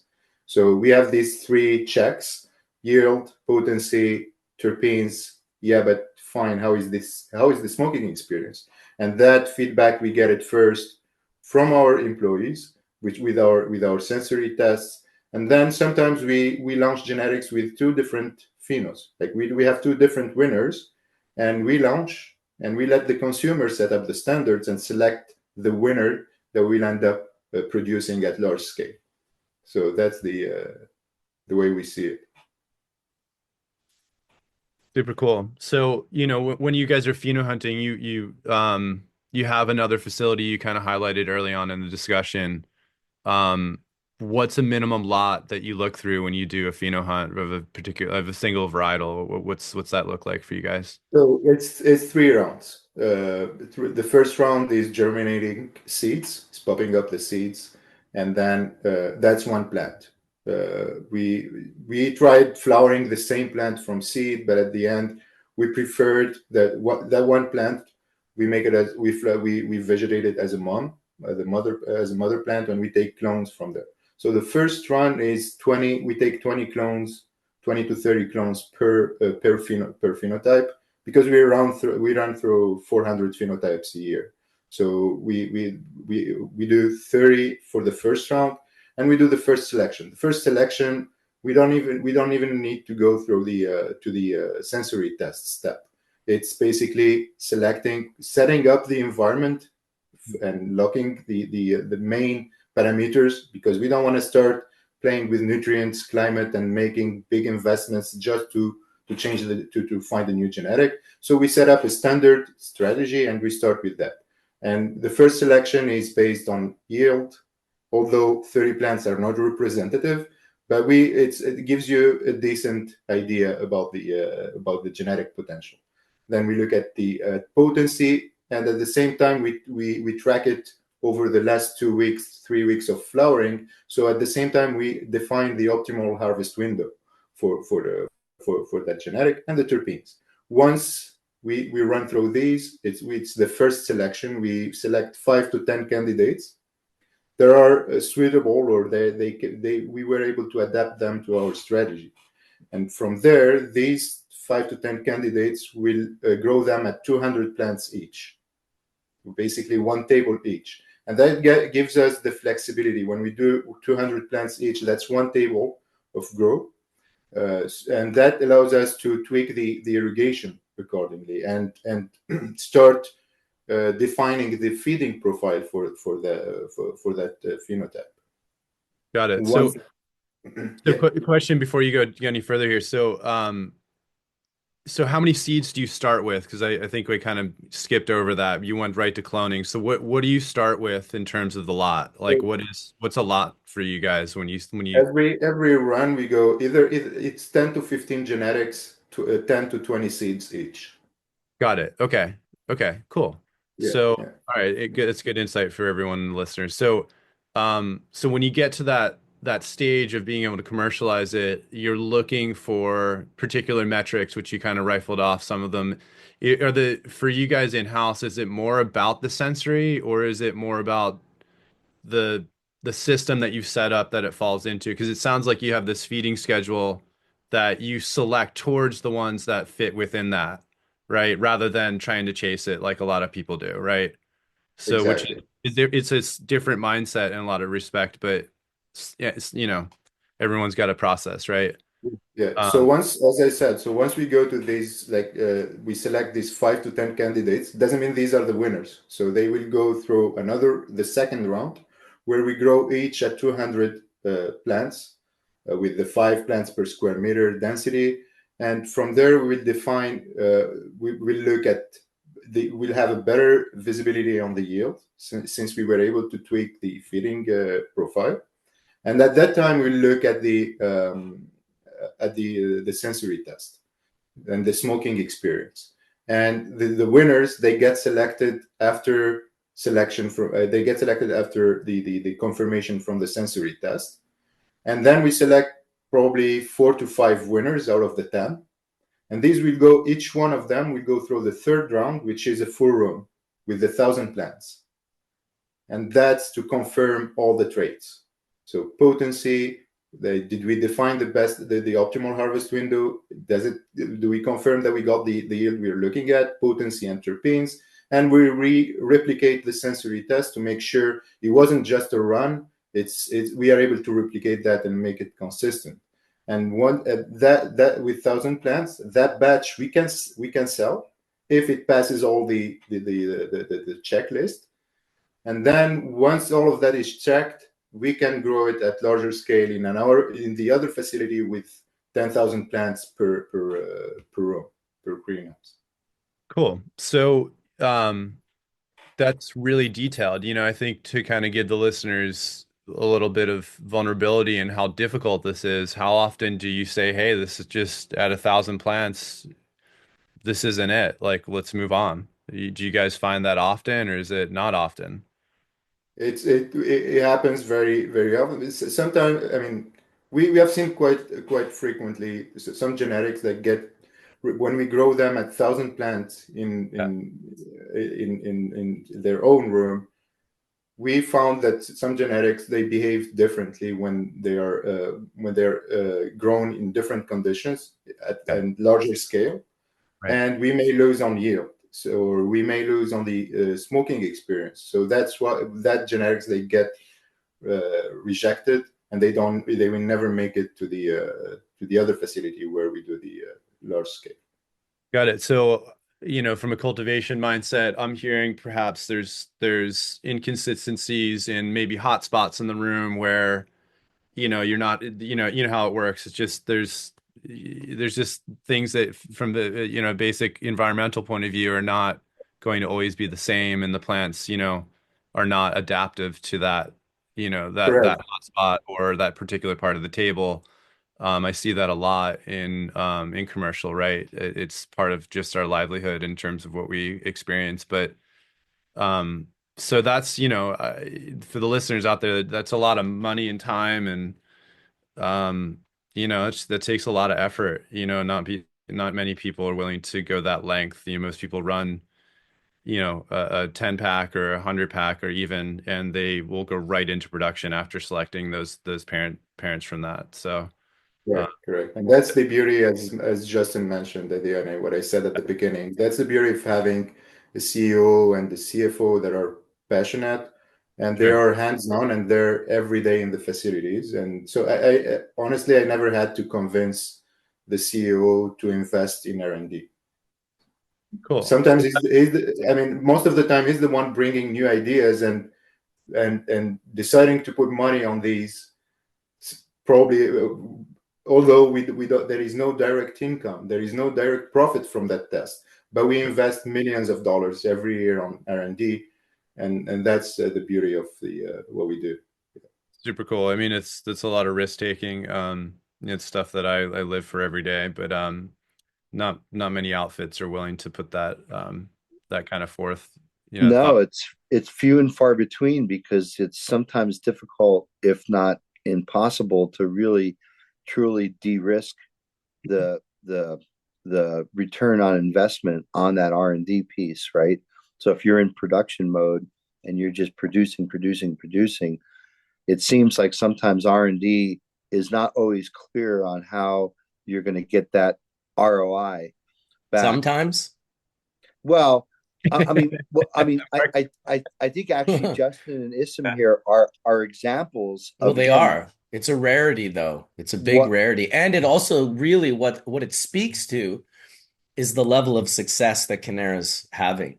And perfect example, when I did hash hits for in Canada for Bubbleman brand and the pure hash joints, we needed very specific material. I would say 85% of people had no idea even how to dry. Like if you wanted to get trim or smalls, they didn't know how to dry it. They just didn't know how to like maintain it. They didn't know how to have it in a vault.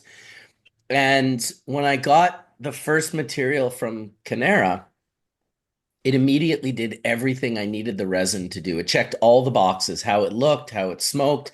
I could press even a farmer's grade sift out of a 160 or a 170 screen. I could press it into a sticky lump in my fingers. And that's, on a scale of being that big and being able to produce resin that's just still good.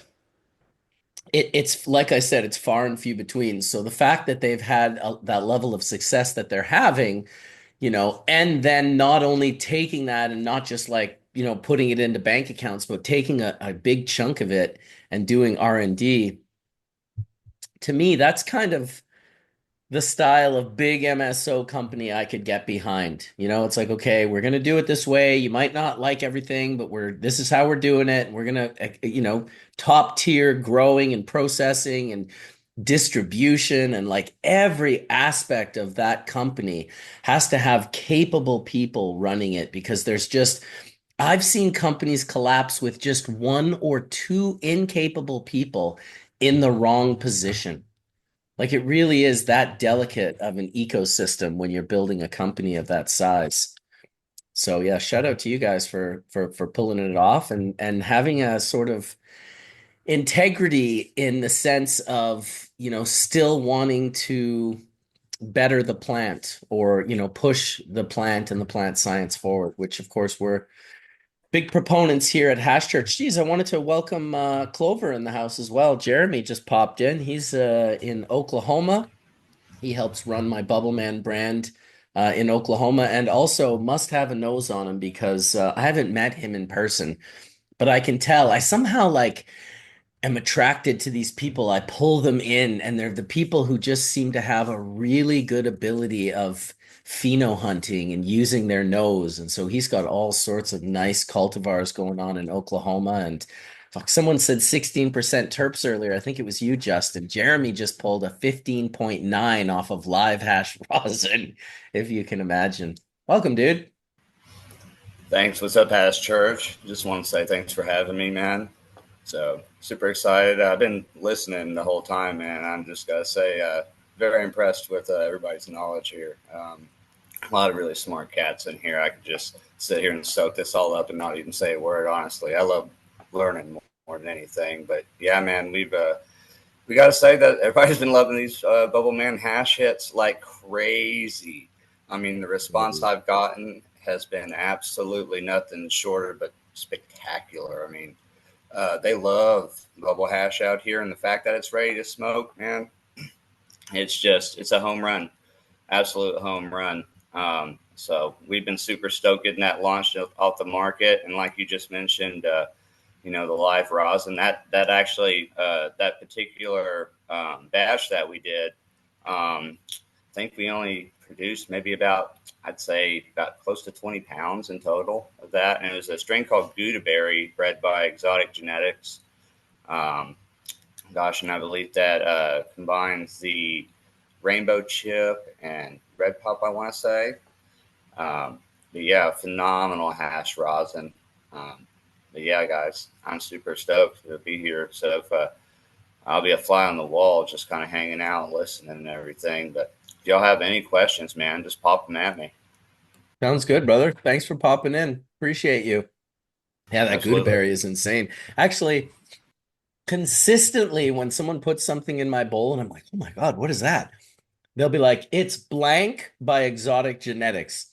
Exotic Genetics is crushing it in the sense of coming out with some really great cultivars that people are having good results with, particularly in washing. You guys must Justin, when you guys are choosing cultivars, like, and Assam, I guess this will be kind of connected to both of you. You guys kind of have to work together, I'm guessing, when it comes to, I mean, obviously Assam's growing all the flower, so he's growing the flower for flower, but he's also growing flower for extraction. Do you use some flower just for extraction, or are you more doing trim, or how's that sort of work out in the sense that, like, obviously when you're doing extractions, it's ideal if you can grow cultivars that are specific for washing or extracting.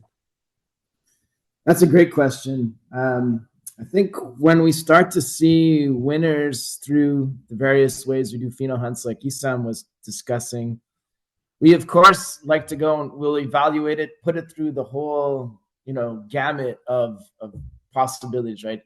Is it a good washer? Is it better for hydrocarbon extraction? How does it factor into when we're making our blends of old school hash? So interestingly, I mean, one of our flagships, for example, Cuban Links, it washes terribly. The bud structure is just not amazing. But when we blast it with BHO, like it's our best yielder from hydrocarbon, and it's like our number one selling vape pen. So it's really interesting. We go ahead and we put it through the whole gamut of experimentation.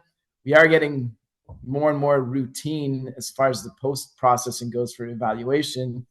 But when you guys were talking a little bit about genetics and sequencing for specific terpene metabolic processes, one of the things that we're now is on our list is we've started phenohunting specifically for rosins, and this is like looking at the multi-headed trichomes, the weak stem head trichome stuff. So yeah, we acknowledge that not every strain is meant to be turned into every product type, and we're taking a step now in the direction of we're going to set up some smaller rooms specifically for controlled cultivation towards rosin cultivars.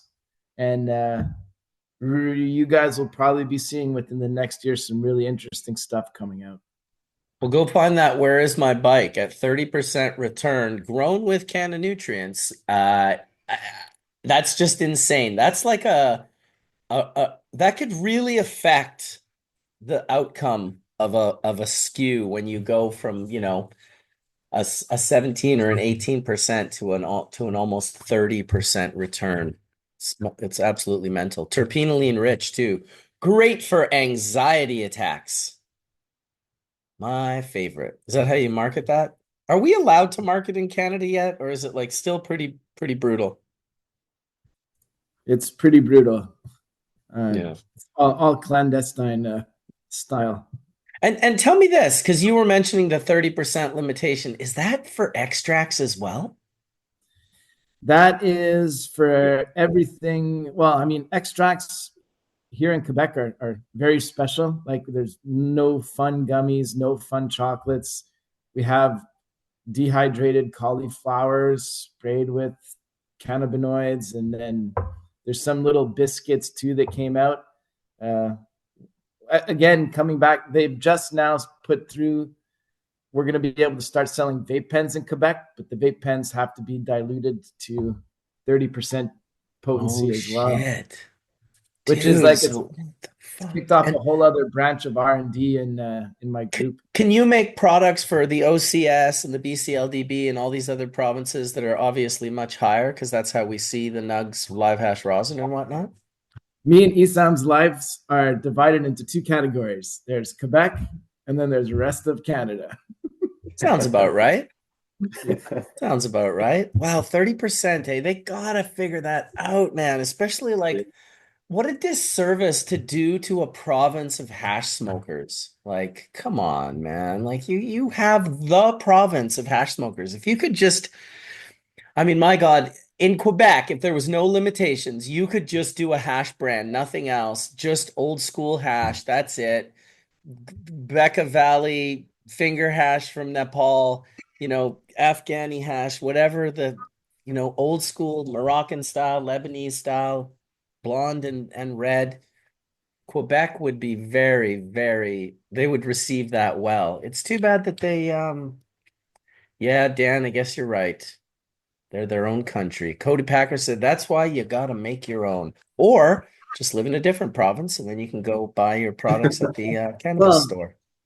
people in Quebec we have like medical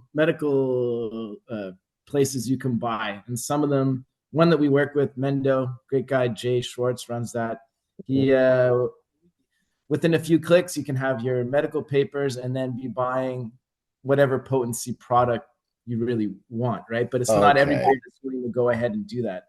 And No, I but will say, everyone could and should. I implore you all, if you're listening, do that. That's how we force their hand.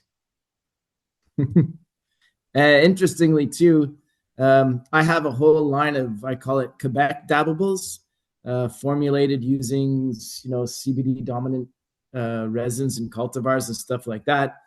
I sell as much QC dabbables as I sell ice water hash all of Canada. So it's like there are people here in Quebec that really want these dabbables.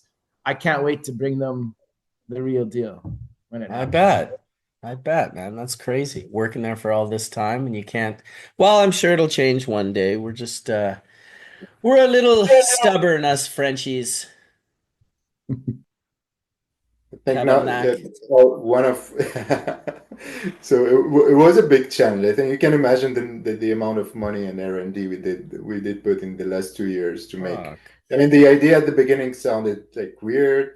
How to make infused pre-rolls and vape carts for Quebec that are under 30% THC. We were looking at each other and how we'll make that. But there is audience. There are people who are interested in that. And the surprising is our number one selling SKU today is the infused pre-rolls in the G-Sherp infused pre-roll in Quebec, and so that was a big challenge for us to make it.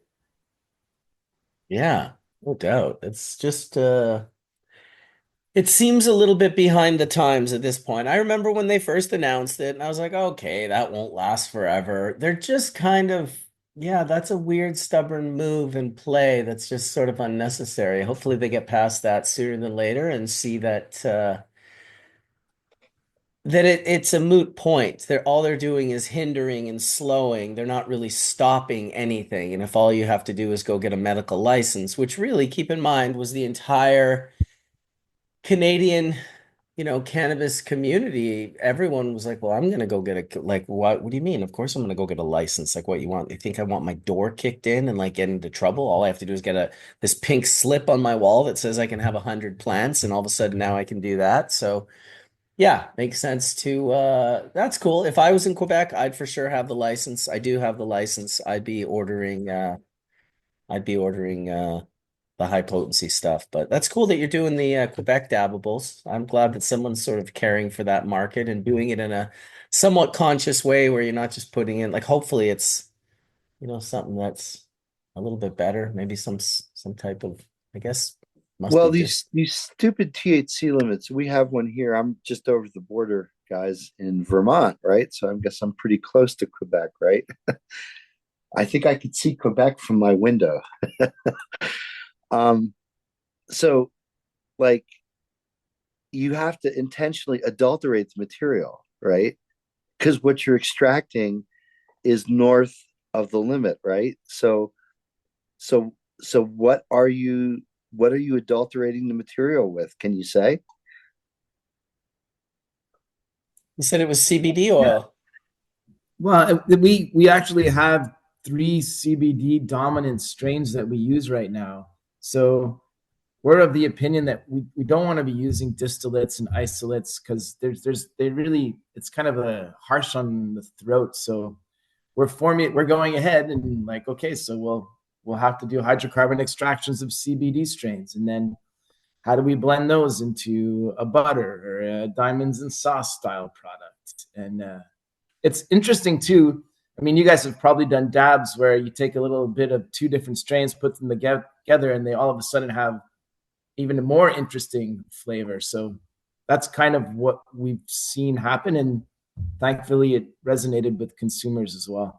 You want to know the greatest dab I ever had of my life, or inhalation of cannabinoids, period? And I've mentioned this on Hash Church again before, but I'm going to mention it because, you guys seem like capable folks that might just figure this out down the road. But the greatest, most flavorful dab I ever had, and I'd love to buy a product like this where you could buy the flower and the concentrate from both. And then you use it in a very specific vaporizer that has two bowls, one that vaporizes the flower, the other that vaporizes the live hash rosin or whatever the extract is. And then those bowls, they go down through separate glass tubes, and only do they join at your mouth. So they don't mix in the tube. They come into your mouth. This is my buddy, Brian Ratcliffe created this glass pipe for me. He created a couple of them prototypes where they were just these sort of spinning glass tubes that came up and then they joined right as they met. And when you took that rip of the flavor of flower and extract simultaneously, I cannot tell you. Like, forget about the fence on like, oh, extracts are better than flower, flower is better than extracts. They are both the best together. And so hopefully one day we see a pipe that comes out like that. Hopefully one day even we see a product that is sold like that. I'm not sure. Canada probably has some stupid regulations that say you can't sell flour and extracts in separate packages, but together we have the most ridiculous rules. I do pray for you guys and everyone else in the Canadian regulatory framework that it gets more reasonable. I don't mind the fact there's aspects of the regulation that some people call over-regulation that I'm like, actually, I'd like to see that regulation for the air and the water and the food that we consume. I think cannabis could teach a lot of those industries about proper regulation, making sure what you're doing isn't poisoning and killing the end user, which I think food is definitely processed food for certain is like when I think of a processed rosin and someone, grew the flower and then they lyophilized processed the flower into hash, lyophilized the hash, took the hash and pressed it into rosin. Those are all processes, but I don't look at them necessarily the same way as like an over processed food that seems to interact negatively with human systems, if I could say. Whereas with extracts, I don't feel that at all. I've been smoking extracts, hash in particular, chronically for the last 25 plus years. I have zero problems with my lungs or my respiratory. I don't get colds often or flus. I feel pretty healthy. Feel like I look pretty good for 52 years old. I don't think that the resins I'm inhaling are killing me. Who knows? Maybe one day I'll be 80 and we'll learn like, oh, look, Bubble Man, look what happened. His lungs fell out. He thought all that D-limonene wasn't going to hurt him, but who knows? In the end, it's funny because cannabis has to follow such strict regulations in a lot of the markets, particularly in Canada, while alcohol and tobacco can literally sell two of the most dangerous recreational drugs on the planet, just literally responsible for millions of deaths worldwide annually, in fact. But here we are following strict regulations. I guess that's what we'll do in the cannabis world. I'm glad you guys are doing it. I'm glad that it's working out. So you did mention Nugs, you did mention Tribal. What was the third brand called again? Was it Orchid? Correct. Yeah, our third brand is Orchid, which is our wellness brand where it's got basically CBD included, and we're bringing out new strains in that brand as well. Okay, so sort of a different market. So you've got Tribal, which is what you were talking about earlier, which was your sort of premier cannabis, like it's flower, right? Correct. Tribal, we have under the Tribal, we have a whole suite of vapes through the hydrocarbon extraction. We have what we call an FSC, full spectrum extract, which is effectively a diamonds and sauce product. Mm. And then on the Nugs hand side, that's really, we have our old school hash, our ice water hash, our rosins. We also have a line of vape pens associated with some of our Nugs genetics where we do mashups of strains for, again, more synergistic flavor profiles and that kind of stuff. I always called it Lucky Day instead of mashup because I always thought people would be like, "What's this?" And I'd be like, "Well, it's just like a bunch of hash that I had that I took and I put all together, and now it's your lucky day because you will never, ever, ever again in the history of the world smoke this hash with this profile." Just mixing random things, not measuring ratios or anything like that. But that's cool. Three brands. I'm gonna get some of the live hash rosin here in the next little while. I'm pretty sure my daughter's dispensary, Happy Isle, sells the Nugs live hash rosin. I'll have to check it out. So do all of the concentrate products have that 30% THC limit? Just in Quebec. Only in Quebec. Just in Quebec. But I know I was concerned as well, Dr. Mark. I love the look of concern on your face. Well, again, I'm close to Quebec. I could see it from my window. Well, what are your limitations? You said you had limitations. Yeah, no, I appreciate the question, Marcus. So here in Vermont, we do have a concentrate limit that in the regulation is written as 60%, but they let labs go as high as 65, given the squish room that you can measure. And often what will happen is they'll keep a terp fraction and try to make a terp fraction as cannabinoid free as it possibly can be, just for this reason. If something comes back too high, then they just dumb it down with terps and then resubmit to try to get the right results so they can make it to the dispensary.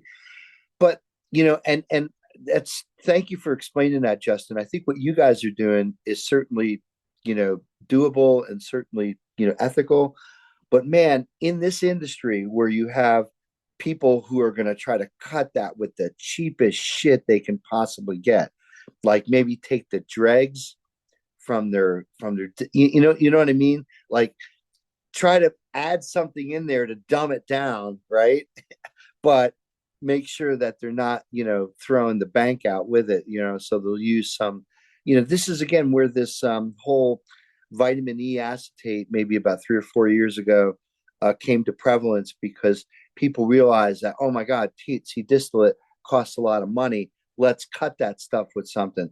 Oh, dude, right? It's a definite vector for fuckery. There's no doubt about it, Dr. Mark. Totally. Right. And just because Justin and Issam are doing it right, that doesn't mean there aren't unswarthy players out there that are going to do it all wrong, right? Go ahead, guys. Throw them under the table. Who are the unswarthy players? I know you know them. Well, I'm just joking. as a chemist, Marcus, they came to me and they're like, how can we dumb down our oil and still create a safe product? So, in the nicotine vape world, there's all kinds of diluents that are used.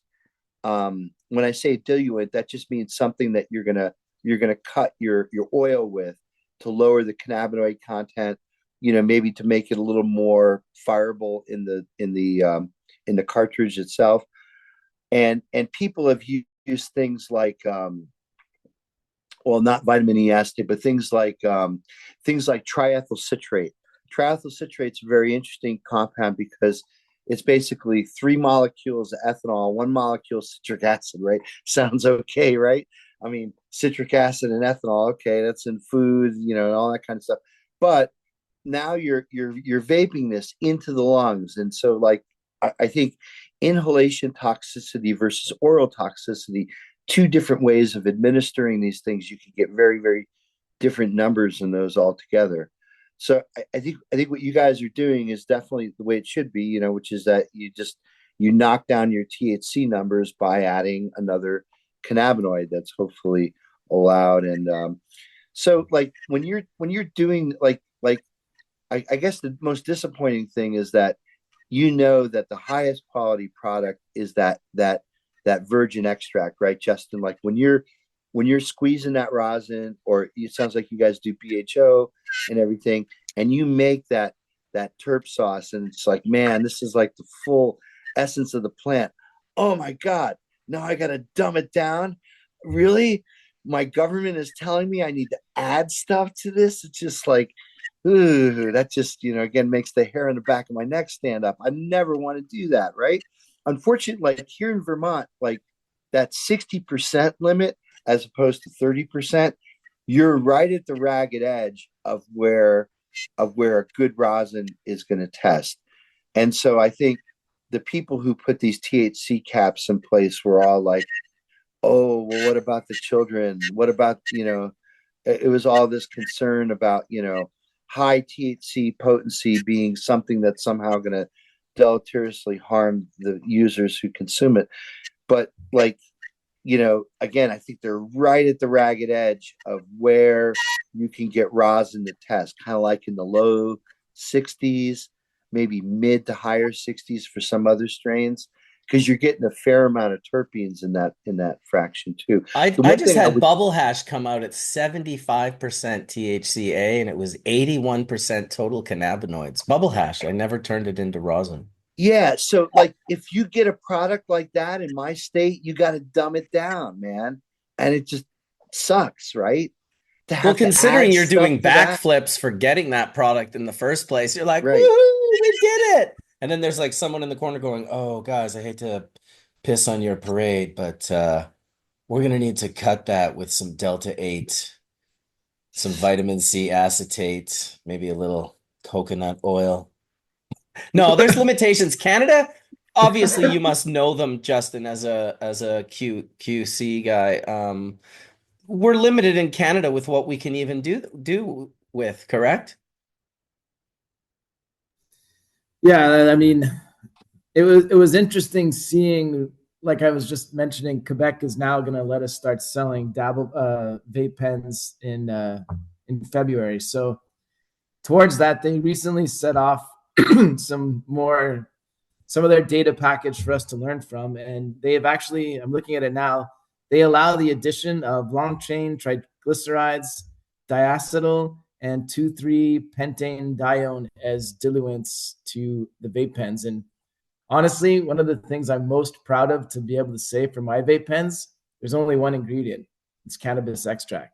Yeah. Nothing else goes into it, right? That's the way it should be. So am I hearing this right, Justin? They're allowing the addition of diacetyl. Are you fucking kidding me? Really? The way that they said it is additions to the list of ingredients to be declared. So I don't know if I guess it's open for interpretation. They're saying if you're using these things, you have to declare it. Okay. So they're not condoning the use of those diluents. They're just saying that if you use these diluents, you have to report them. Well, let me just tell you something. Diacetyl you do not want to use at all. I mean, that's the thing that's responsible for so-called popcorn lung, right? That's the thing that comes from degraded butter and can lead to, there's inhalation toxicity issues associated with that. And yeah, you're absolutely right on the money, Justin. You shouldn't have to use anything other than cannabis extract to put a vape pen cartridge together, period. The vape pen cartridge is supposed to simulate what combustion of flower is without the combustion, right? So the notion that you're putting stuff in there that's never in the flower to begin with is just, oh man, that curls my toes. I can't think about that. It's crazy. And I think one of the things that also I'm proud of is we have a large group of cannabis enthusiasts at our facility between ESAM's teams and my teams, but there's such cannabis purists that if that was ever something that they were asked to do, there would be so much pushback. They would call us out right away, and they're constantly showing me this guy's doing it wrong. Oh, this guy, give him props. He's doing a great job here. So yeah, it keeps us honest as well, because we give respect to the plant is really what they always tell me. Good for you for having an educated workforce there, because, I'm sure in other corners, it's not the case. And you have people who just want to make, money and anything to get that product out and on the shelf. But man, imagine that, like looking at a concentrate product and, there being a little disclaimer on there that diacetyl has been added or one of these other things has been added. Oh my God, you stay as far away from that stuff as you possibly can. And that tells you something about the ethics of that, the underpinnings of that brand too, as well, right? Yeah. The old curls my toes, eh, Dr. Mark? Might be the quote of the day. That's what BC Trichome farmer's saying. Quote of the day, Dr. Mark curls my toes. I need a curl toeing or a toe curling dab is what I need. I already have curled hair. That's the thing. I can't. It's going to curl my hair. I already have curly hair. That's awesome. But let me ask a different question. So when you guys are doing extraction and you're looking at so you're doing BHO and you're doing solventless, is that right? And I would assume probably you're also doing distillation too as well, like maybe taking some of your trim and distilling it too as well. Well, I would say we're one of the interesting examples of a vertically integrated cannabis company that uses up every single bit of the plant. So I am for sure making all of my premium products with fresh frozen product, but I also have, infused pre-rolls and all other products where I'm blasting trim. So all of the trim gets blasted, turned into cured resin. And so now I have my fresh frozen and I have my cured resin, and I use that to support and develop. And it's part of my tools that I use in R&D for new product development. Right. So are you going through, batch by batch and say like doing a small pilot batch before you dedicate an entire batch to production? Like, are you doing any, maybe like an R&D run at a smaller scale to see how the material comes out before you commit an entire batch to it? So, I mean, I think what I'm getting out of this is like almost how do you, from batch to batch, depending on the season, depending on a lot of environmental conditions, I could have oil that's slightly darker or lighter and have varying amounts of terpenes in it. So rather than doing a small batch and saying, okay, this lot is probably best suited to be used over here, we just gather more data on it. So like I have like a color scale, and I get all of my guys when they're doing the pour, for example, from a hydrocarbon extraction, they're pouring it directly on the sheet next to the color grading. It gets associated to color grading right away, and a certain threshold that's bright enough stays for my vape pens, so that the guys can hold up a cart and they look at it and they're like, oh, okay, that's great color oil. Otherwise, if it's too dark but still very, very flavorful, we end up creating some of our infused pre-rolls with it. So we have this great product line right now called Trifectas, which we've been able to combine flower from, for example, a single strain like Triple Burger. Then we go ahead, we create a diamonds and sauce. We separate the diamonds and sauce. The sauce obviously has a lot of cannabinoid components in it. It's typically very dark.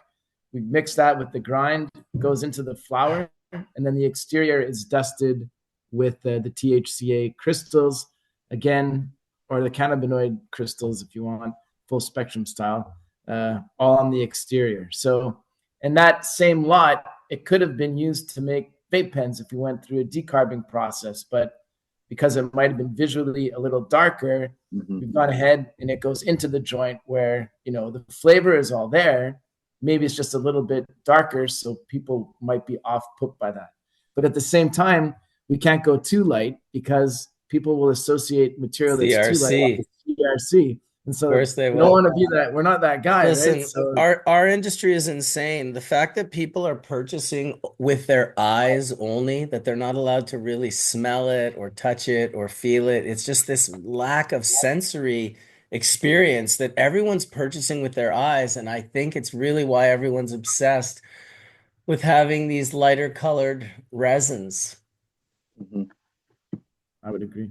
It's definitely a driving force, which is weird because it's like, I just want I want something pure to be the driving force behind that, rather than Yeah, well, pure THC is as white as snow, or I'm sorry, THCA, right?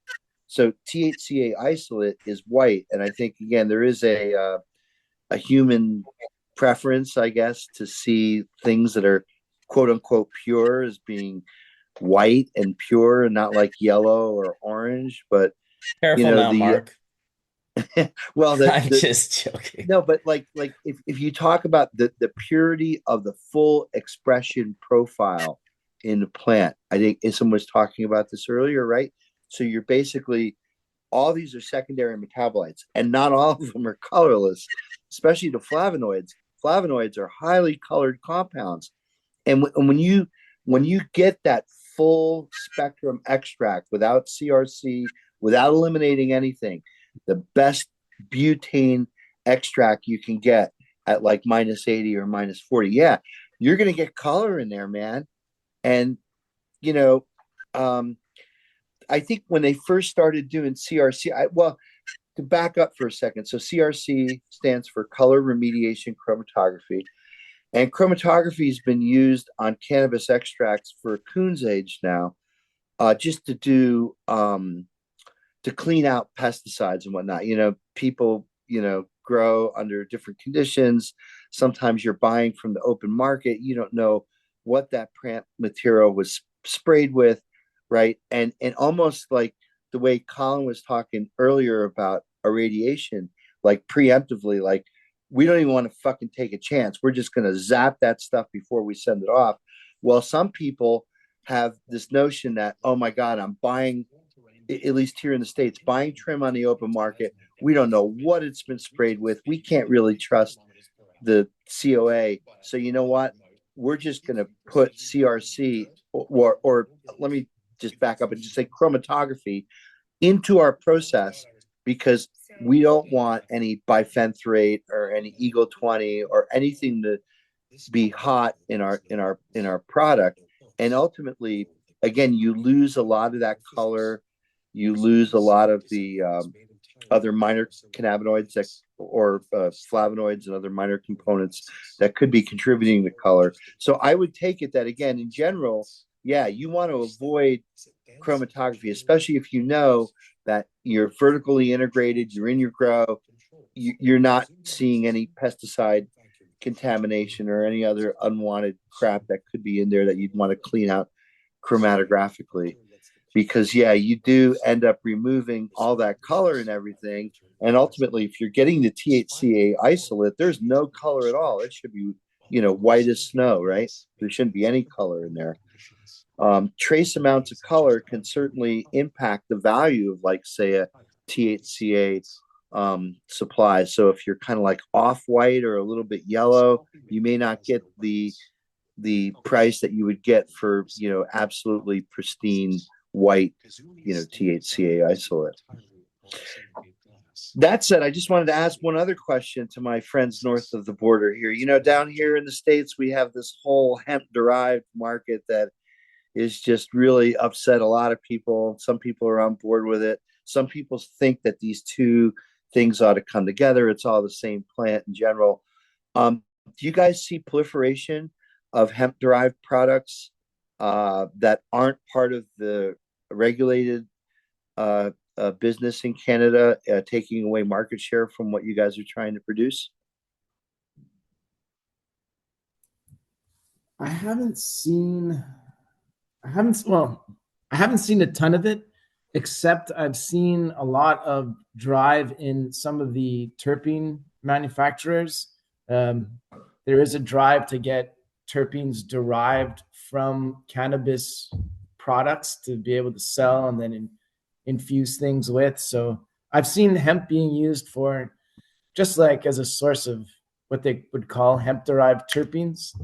I also I had one at a previous company. I had one client that was forced to grow all of his, I guess, CBD flower from seeds. So as opposed to cloning like we all do now with mother plants and that kind of a selection, I remember walking into the guy's greenhouse and he showed me he had planted 1,000 plants. It was supposed to all be, I think it was called Umpqua, was maybe the strain or something like that. And there was such variability in all of the plants. Like some were tall, bushy, and other everything in between. And I mean, his operation didn't go fantastic, but there seemed to be different legislation or rules regarding how you can propagate hemp or sometimes what's called CBD flower, I guess. But I haven't seen a ton of it in Canada. Yeah, I So don't know why we haven't gotten onto that. You know, they figured it out with their farm bill. We don't use the farm bill per se. We're just part of the drug and peace treaty. It's right. right in there. Hemp is 0.3% THC, but we never really went that way. And that might be because it's not written the same way in Canada as because I'm sure if it was, we would have the same people doing THCA hemp products all across Canada, right? Right. Like, THCA flower, right? well, no, As they a do THCA flour, gummies, extracts, live hash rosins. There's companies in the US selling all of those products. Yeah, so that's not happening in in Canada. No, anything that's like THCA, like in those percentages, it's considered cannabis. It's considered like you have to be either in the medical or the recreational. And hemp is just, hemp in Canada is actually hemp. We actually grow it for grain and we grow it for stock and we grow it for like, all the shit that you can Yeah, grow it it's for. not type 3 or or No, it's real hemp. Like for instance, if you're growing for seed oil, well then you're going to use a variety that produces as much seed as you can possibly get, and that's rich in the essential amino acids. If you're growing it for say fiber, which less people do, you plant them so tight together. They're totally different cultivars that have been bred differently than you would grow for seed. So they have their differences. Whoop. Sorry, did I cut someone off there? 3 hours and going strong. 3 hours and going strong. I haven't really checked in with the group, but I'm sure there's a good amount of people watching right now. I don't know how many. Oh, okay, over 300. Nice. Very cool, very cool. Man, I would love to come out there one day and tour the facility with you guys. Hey, we'd love to have you, man. where is your facility at again? Farnham. We have one in Farnham and one in Valleyfield. So Okay, help me with a little bit of the Quebec Valleyfield geography. one is closer to you. The Valleyfield one is closer to your environment in there. So how far from the Vermont border would I have to travel for that? I would say 100 kilometers from Okay. Farnham and probably the same from Valleyfield. Yeah. That's not too bad. Jeez. I'll have to get on a plane and fly for like 5.5 hours. Yeah. But I do need to make it out there one of these days soon for sure. And the last time I went out to Quebec was to visit a beautiful CANNA grow. I actually posted it up on my YouTube channel. It was beautiful, beautiful resin grown with completely and totally experimental LED lights like 10 years ago when LED lights were kind of like, they were kind of like, I don't know about these. People didn't understand. Do you find it difficult to grow with all the different lights, Assam? You have to learn and have a pretty, I mean, LED and HPS are pretty substantially, like they're very different. Actually, we use both of them, and as I said, according to the cycle of the crop, we adjust. So we add more, we activate. We have different stages of for each, and we activate them over time based on the plant demand. So when we're looking for, we don't wanna have a lot of red to avoid any fox tailing, to avoid any bleaching. So at the moment where the plant is focusing, it's a correlation between the irrigation, the feeding. So when you're feeding the plant to build mass, you shouldn't have red spectrum, because at that time the plant is focusing on building the mass and on the flower, and that you have a risk by having a lot of 100% red spectrum. You have a risk of bleaching. So it's finding the equilibrium between lights and the feeding schedule together with the climate for sure. What we see now is we are moving. We have our in Farnham facility, most of the rooms, the flowering rooms, are with the HPS. In Valleyfield, it's hybrid. It's HPS, LED, and we use the sun. We supplement during summer, especially. And so now in Farnham, we are moving towards LED. And the beauty with that is the flexibility of using the same room for mother plants and for flowering. So that gives that with HPS we can't use the same room, since now our Farnham facility is more for the R&D and producing clones for Valleyfield. So we want to transform all the rooms to LED, because that gives us the flexibility depending on the demand to use the room either for flowering if we need biomass to sell, or we use it for mother plants if we need clones to send to Valleyfield. Awesome. Welcome to Chimera. I think he just came in the room. Oh yeah, I did. What's going on? Dude, I liked you with the glasses. You looked like very intellectual. Yeah, I'm reading funny stuff. We're going through the David's collection room, and he kept a lot of not like a lot of crazy stuff, but this one is particularly funny. May 4th, or sorry, May 1st, 2014, he was registering for a marijuana state university study about how much cannabis you use. So I thought I would pop on and share that because That's it was pretty, hilarious. like just he obviously saw that this was a study being done in the news somewhere so that you could log on and do. So he logged on to contribute his use. You use marijuana on 30.1 days in a typical month. You drink zero standard alcohol drinks. You don't smoke cigarettes.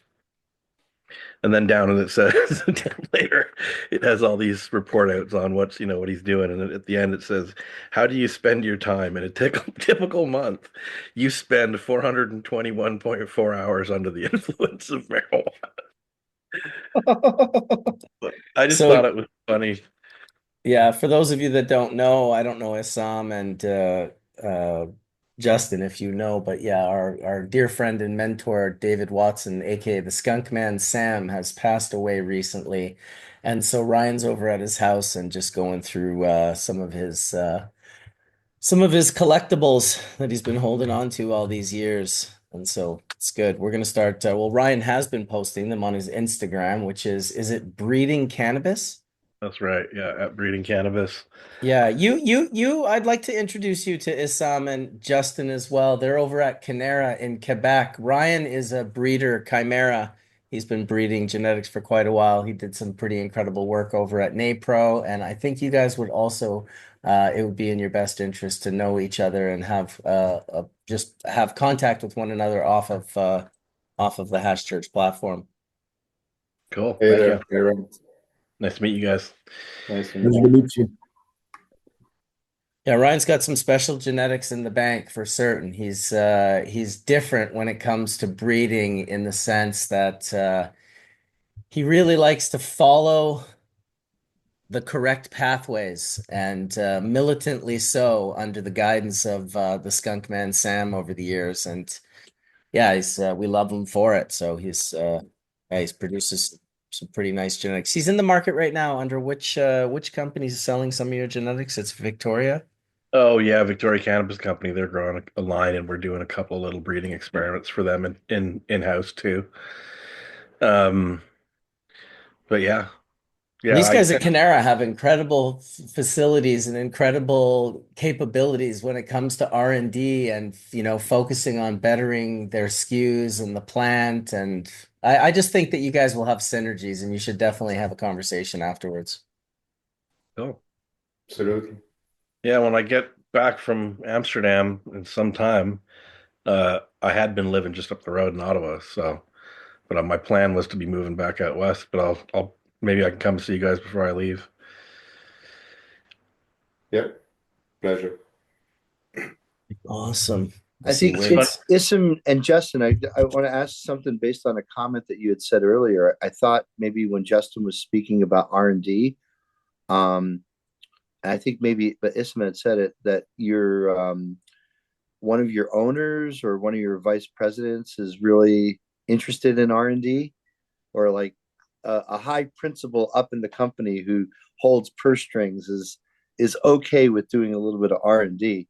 That's kind of a somewhat of a rare thing in the C-suite of a cannabis company, to have somebody who understands that R&D again might have a delayed return on investment. So like, why am I buying all this scientific instrumentation, and why am I hiring a chemist, and how do I get return on that investment, and how do I get stuff back to my bottom line? So it's super refreshing to know that in your C-suite you have somebody who values R&D and understands that there may be a little bit of a lag time between when investment is made in that R&D and what will actually come back to the company.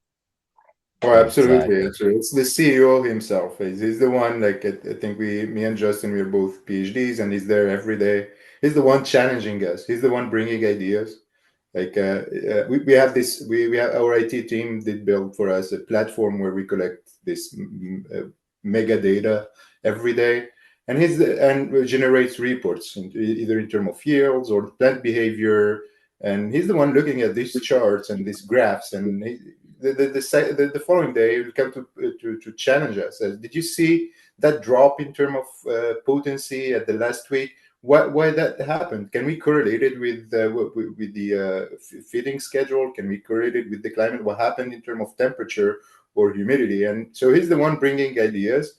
So that way you don't need to convince them. I have this idea and I have to invest money in it to R&D it. He's the one actually bringing the idea and asking us to investigate it and perform the test in a scientific approach, from which we can get findings that can be applied in production. Yeah, because a lot of R&D fails. Most times that we think we know what we're doing. The plant and science humbles us into this. Oh, we don't really understand this. Absolutely. Especially in cannabis. To have failure after failure after failure and still have a supportive CEO, count yourself lucky. That's a great situation to be in. You think you're growing that cherry pie, but you get that humble pie. Oh yeah. We've all been there. There's nothing wrong with a little humble pie here and there. It's not a bad idea. Keep you humble. Keep you humble. Well, I just Yeah. loaded up the Puffco. I want to go for a little dabadoodles. Most CEOs of large cannabis producers down here in the States, MSOs and whatnot, are probably more concerned with, raising money and, keeping their company alive in a very competitive market where most companies run at a loss as opposed to a profit. So, CEOs of cannabis companies down here in the States are fraught with so many other issues that R&D is just kind of beyond their bandwidth, to be honest. Definitely the truth of the matter. It's definitely one advantage they have for certain.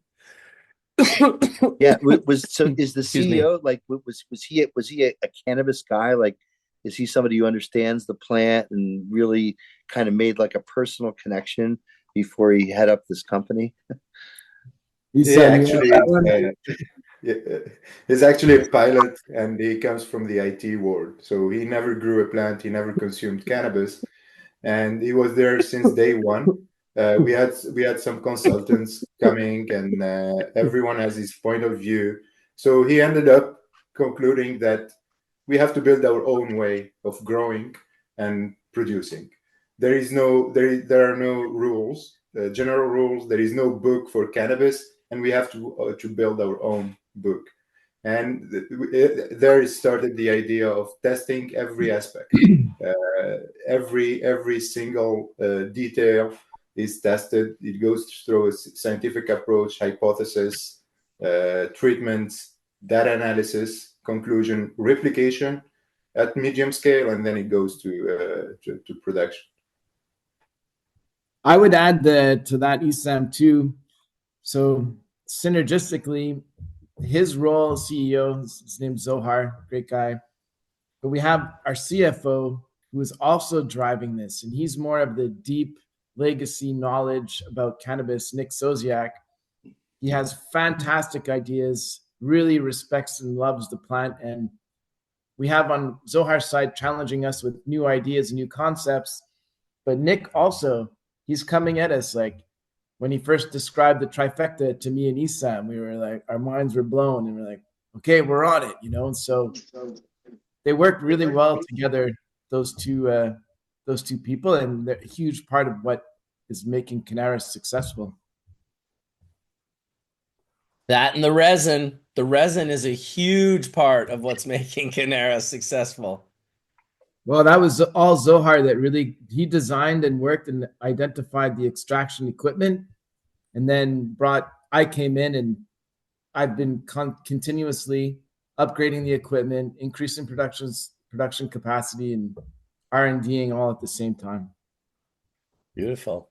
Well, good on you, boys. Good on you. Etienne's back in the house. Sorry, I had to mute you for a second there, brother. You were creating a little bit of a wah, wah, wah, wah. Is that better? It's much better. All right. Well, it turns out that I'm at Wade's house. We just delivered Puffco Pro. Thank you very much, Puffco. Hell yeah, I see it in Wade's hands. Oh, there he is. That's awesome that you're up there. Hey, Wade. So yeah, I'm gonna go back to mute. I'll let Wade share, but he's unfortunately he loaded his the wrong way and he had to send it in. So of course, if y'all were made aware, Wade kind of burned himself due to the oxygen, and so we thought it best to get him one. And this is my day off, so I just drove 4 hours, and yeah, it's here. It's going on. So he's getting his release. So thank you, Puffco. And yeah, much love. And let's get Wade on that list. He needs some love because yeah, if anybody who needs some absolute hash love and using it for his chemotherapy, it's our man. So a tip of the hat. So sorry I wasn't on Hash Church today. I was on a mission with my boy Mike over here, trying to get to Wade. So we made it. It's rainy. It's not the best day, but now it is being here with Wade. So back to y'all. Much Dude, love. delivering the Puffco, delivering the ability to safely dab is like, shout out to Puffco for that, because that's pretty awesome. Shout out to Etienne Yeah, and ATN his for taking homie. it up there. Wow, 4 hour Nice. drive, go to see Wade. How awesome is that, man? You're gonna get to chill out with Wade. Wade's got a Puffco now. Shout out to you, Wade, for your Puffco. I love my little unit. I would just say what you always have to do, I would definitely, if you have a cell phone, get the app. It's pretty cool to have the app set up to it. It's called the Path browser. You search for it on the App Store, and that'll tell you how many dabs you took, and it'll kind of do a few little cool things. But yeah, what a cool little unit. Keep it clean and don't put too much in, and it can last you. Pretty awesome. Our community is Yeah, taking care of each other. Go okay. ahead, Wade. I had one, I don't know, a month, 6 weeks ago, and I think I tipped it over and didn't realize it and let it be there for a little while. And the water got into parts of the device that water doesn't belong. And it never worked again after that. So I sent it back through the chain of folk that gifted it to me in the first place because I found it very useful. And yeah, I'd forgotten how to use it. From my experience with this device, which I like quite a bit, um, it's ideal to start off with nice material in the bowl. And for me, as soon as I taste that beautiful complexity that the oil can have, and yeah, Etienne fixed me up with a nice dab here this morning. But as soon as you taste it, as soon as I taste it, I need to stop. Because if I keep going, I'll do what I did this morning, just now, a few minutes ago, where I got too much in my lungs, and my lungs said, no, we're not doing that right now.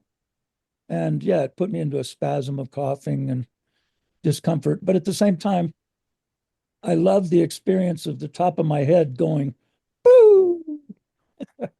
Indeed. I was going through the same spasm while you were going through it because I was coughing and I sort of blew out. And then I looked up and you were doing it. And I was like, yeah, I'm coughing with Wade right now. Well, part of what I'm really enjoying about this morning's conversation, I must say that the processes that y'all are describing with butane and whatnot, I have a old-fashioned, uninformed uh, hesitancy about products produced in that way. And I suppose it goes back to the days when I knew people who were blowing up homes by doing BHO in somebody's garage. And I know that's not who you are. And I love the determination to go for the very best of your work that's possible. And I've been fascinated by the conversation about how to get under a certain percentage of THC. And as a patient myself and a longtime advocate of the minor, quote unquote, minor cannabinoids, I'm happy in a certain way to hear that one of the ways that you mitigate that problem for yourself is by using CBD oil along with your THC oil. Because again, there's a therapeutic benefit there that's undeniable for virtually every person.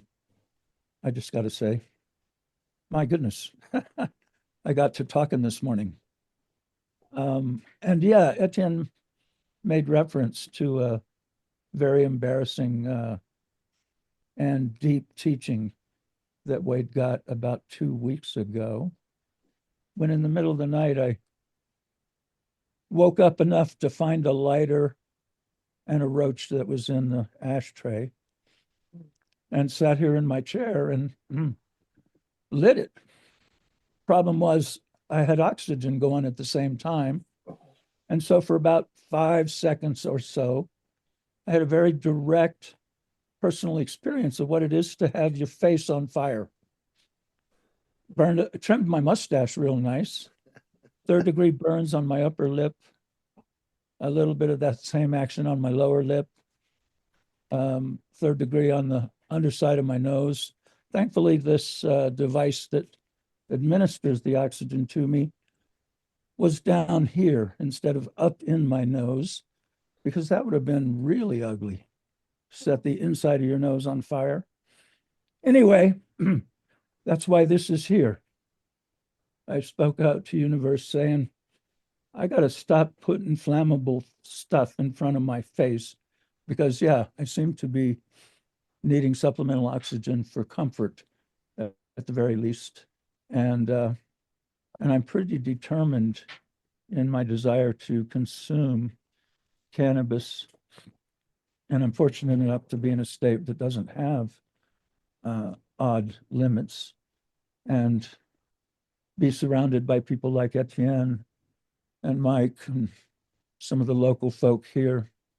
I haven't forgotten about the compassion program you want to do, Marcus. I'm getting together a list of local folk, but I'm thinking I maybe would touch base with you of some suggestions you might have to give it a more international flavor. And Absolutely. On that note, I think I'm going to stop talking because I've talked more here in the last few minutes. Well, it's this thing. I'm happy. My God, I had a really beautiful, beautiful inhalation, and it really works for me. You know, the long term of manage. No, I'm not going to go there. Anyway, this is very helpful. Wade, you try to keep those puffs to as small as possible so you're not blowing out your lungs and coughing. So Yes, good to see you. Really nice to see you, Ryan. And I shared at the beginning of this rant here that what I had learned in the past is as soon as I taste that beautiful flavor Yeah, that's I in heard. properly done concentrates, if I stop then, it's manageable for me. Right. If I get greedy and keep going, and I got greedy this morning, no question about it, because it tasted great. And yeah, I I get such immediate relief um, with the type of pain that I manage.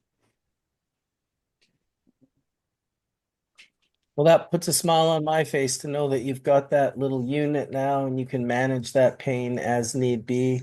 We're very happy to have you on as always, Wade, and it's nice to hear you talk. It's nice to hear you be happy, and I'm sorry that you lit your face on fire. Legend though, like who else did that? Like Richard Pryor. You and Richard Pryor, man. Like that's a legendary. And also, even the way you said it, you delivered it with almost an unapologetic comedic spark that like in my mind I'm like, "Oh my God, like you almost made me laugh when you said it." And then I felt terrible and then I was like, "Well, Wade wouldn't want me to feel terrible." And I was You just had to I don't say know. spark, huh? You had to say spark, right? Funny I motherfucker. I know. I Oh know. no, I love you, Wade. just to be clear, I laugh about it every time I tell the story. I haven't told it to many folks because it's so embarrassing. I mean, really, I mean, I was a mechanic for years. I know what oxygen can do. You turn oxygen on fire, man, you got a good fire going right now. And yeah, this thing has given me 2 liters of oxygen a minute. And yeah, I sat here in the middle of the night and laid back and brought that lighter right up to that little short smoke I was going to have another puff on. And all of a sudden, yeah, it took me really I was half asleep. It took me a few seconds to realize what was going on. And then to get this oxygen thing off of my face. And it melted, by the way. It burned long enough that, yeah, it melted both of these little probes that give me all that oxygen. And yeah, like I said, it did a real good job of trimming my mustache on this side, singed the underside of my nose pretty good. That's actually healed up. I'm really grateful for. We made a cream for years. Do you mind me keeping going here? No, This I is would love for you a yeah, because Justin and Issam maybe aren't as familiar with your history, so please go ahead. Well, one of the things I did back around 2015 or so was the Caladrius Network uh, called upon us to get serious about a cream that we had been making for skin cancers. And we were very one-pointed in the same way that it sounds like you are one-pointed in your approach to concentrates. We were one-pointed on creating a cream that every ingredient would assimilate into the skin easily. So no beeswax, no water, no funny business. It was all basically plant oils and cannabis oils and a few very specific terpenes. And it did really miraculous things.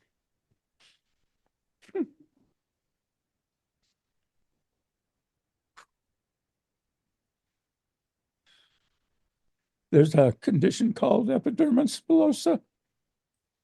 It's a genetic condition.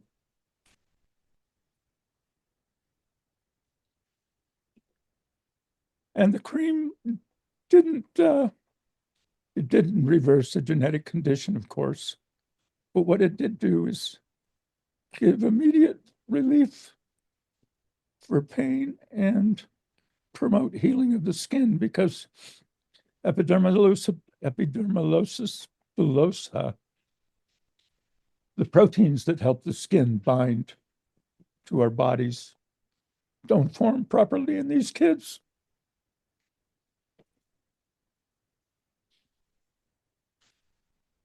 Anyway, without getting, because I can't tell these stories without pouring my eyes out with tears. Yeah, I it's mean, a terrible condition. I saw pictures of a little girl, 2 years old. You could see the bones in the bottom of her feet. Was how catastrophic this stuff can be. Anyway, yeah, we made a lot of jars of cream for these kids back in the day, but we still make it for me. And yeah, I got to say, in the last, I guess, would have been 2 days ago. It was 2 weeks ago that, yeah, I set my face on fire. And I have used that cream pretty much sometimes every 15 or 20 minutes on my nose and my upper lip, especially my upper lip. It's amazing how readily the tissues, certain tissues heal more quickly and readily than others. And thankfully for me, at least, the lips heal pretty readily if you keep them free of infection and yeah, do something to promote the healing of the skin. So yeah, been using a lot of my cream lately, and I'm grateful for it. I'm really excited about having this thing here. I'm going to fire it up again. Yeah, the history of the Collaborative Network is really, I kind of view it as one of the highlights of my life. I met so many amazing people, families who, yeah, our mission statement was to provide education and, if appropriate, cannabis therapies to the families of catastrophically ill children at no cost to those families ever.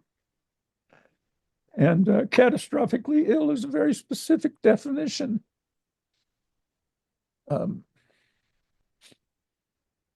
Basically, it means we don't have a medical answer for that condition, and it's typically fatal. There are a number of conditions that qualify. Most of our kids were cancer, epidermolysis bullosa, and seizure disorders.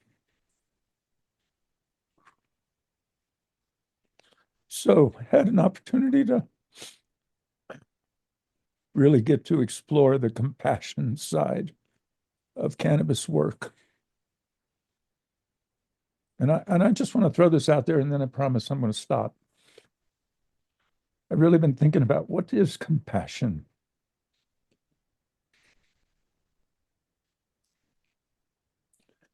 And I think compassion is it's a verb. It's an action word. One can feel empathy for another person's situation. And that's a beautiful thing. That's how we grow our hearts. That's how we grow our understanding of who we are and where we are in the world. But compassion comes into play when you do something about the suffering of another person.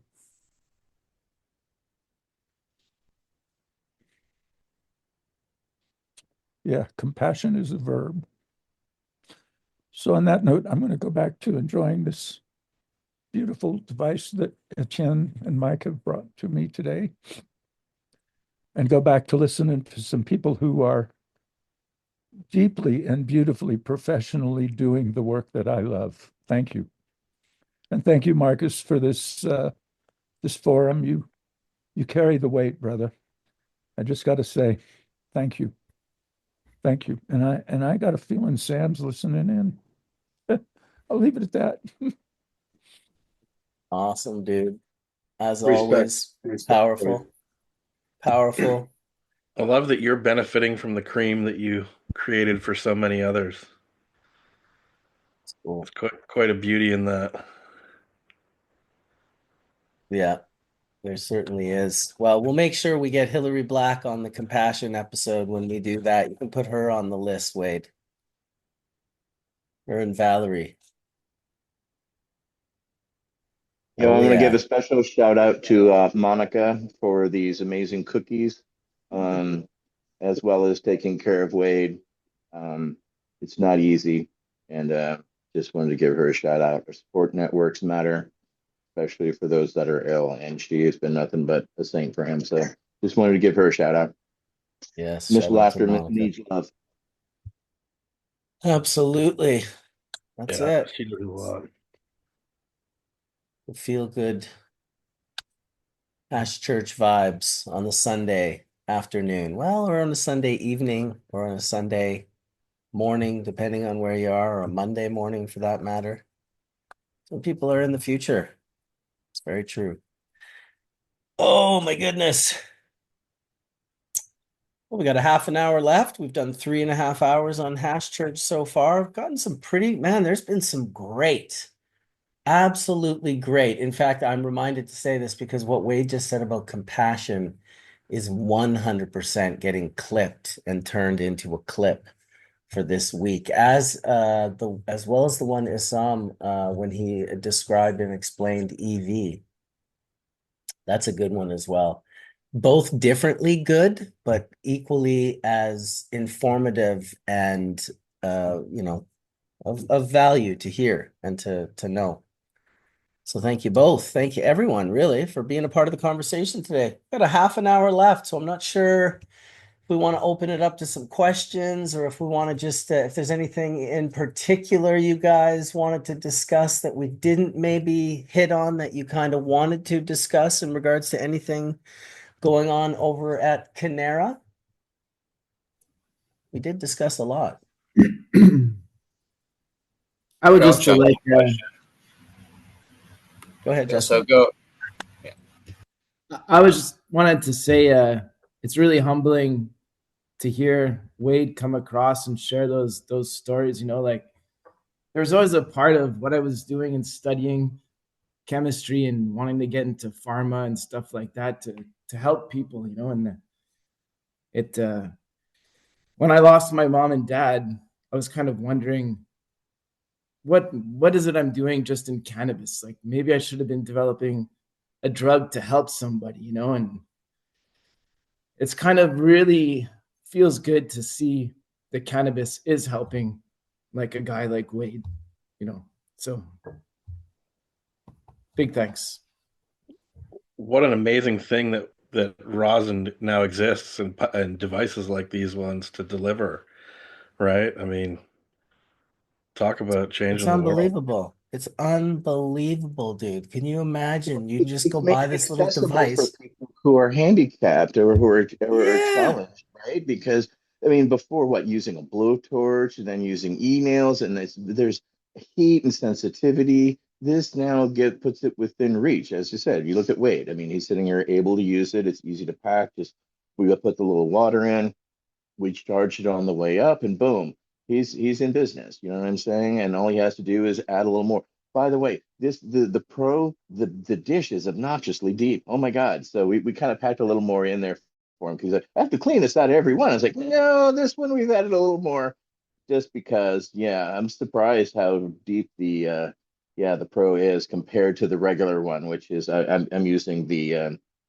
proxy.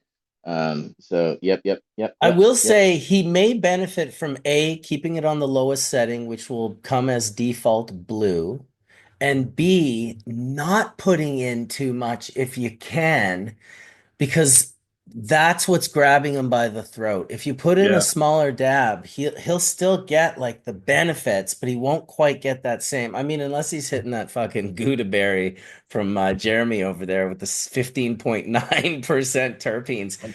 I will be honest, when I saw that, I thought, fuck, how much is too much? Like, there has to be a number where we get to where it's like, okay, this is now too much. This is, you can't inhale this percentage of volatile. Like, what do you guys think that number is? Like, it can't be far from 16, can it? Well, again, it's dose makes the poison. It's not the percentage; it's the amount of milligrams that you're taking in. So who knows? Yeah. It probably depends on. It's probably different by every terpene as well. I would say certain Mhm. terps are going to be more caustic than others. Yeah, that makes sense. As they are. Anyway, that's just a side thought. But yes, very powerful words from Wade. Thanks for recognizing that, Justin. Did you have something you wanted to say as well, Isam? Well, just I want to say respect, Wade. Happy that you shared this story with us, and that's why we like and we love what we do, and it is by seeing these stories, and we see the impact of what we do on directly on the community.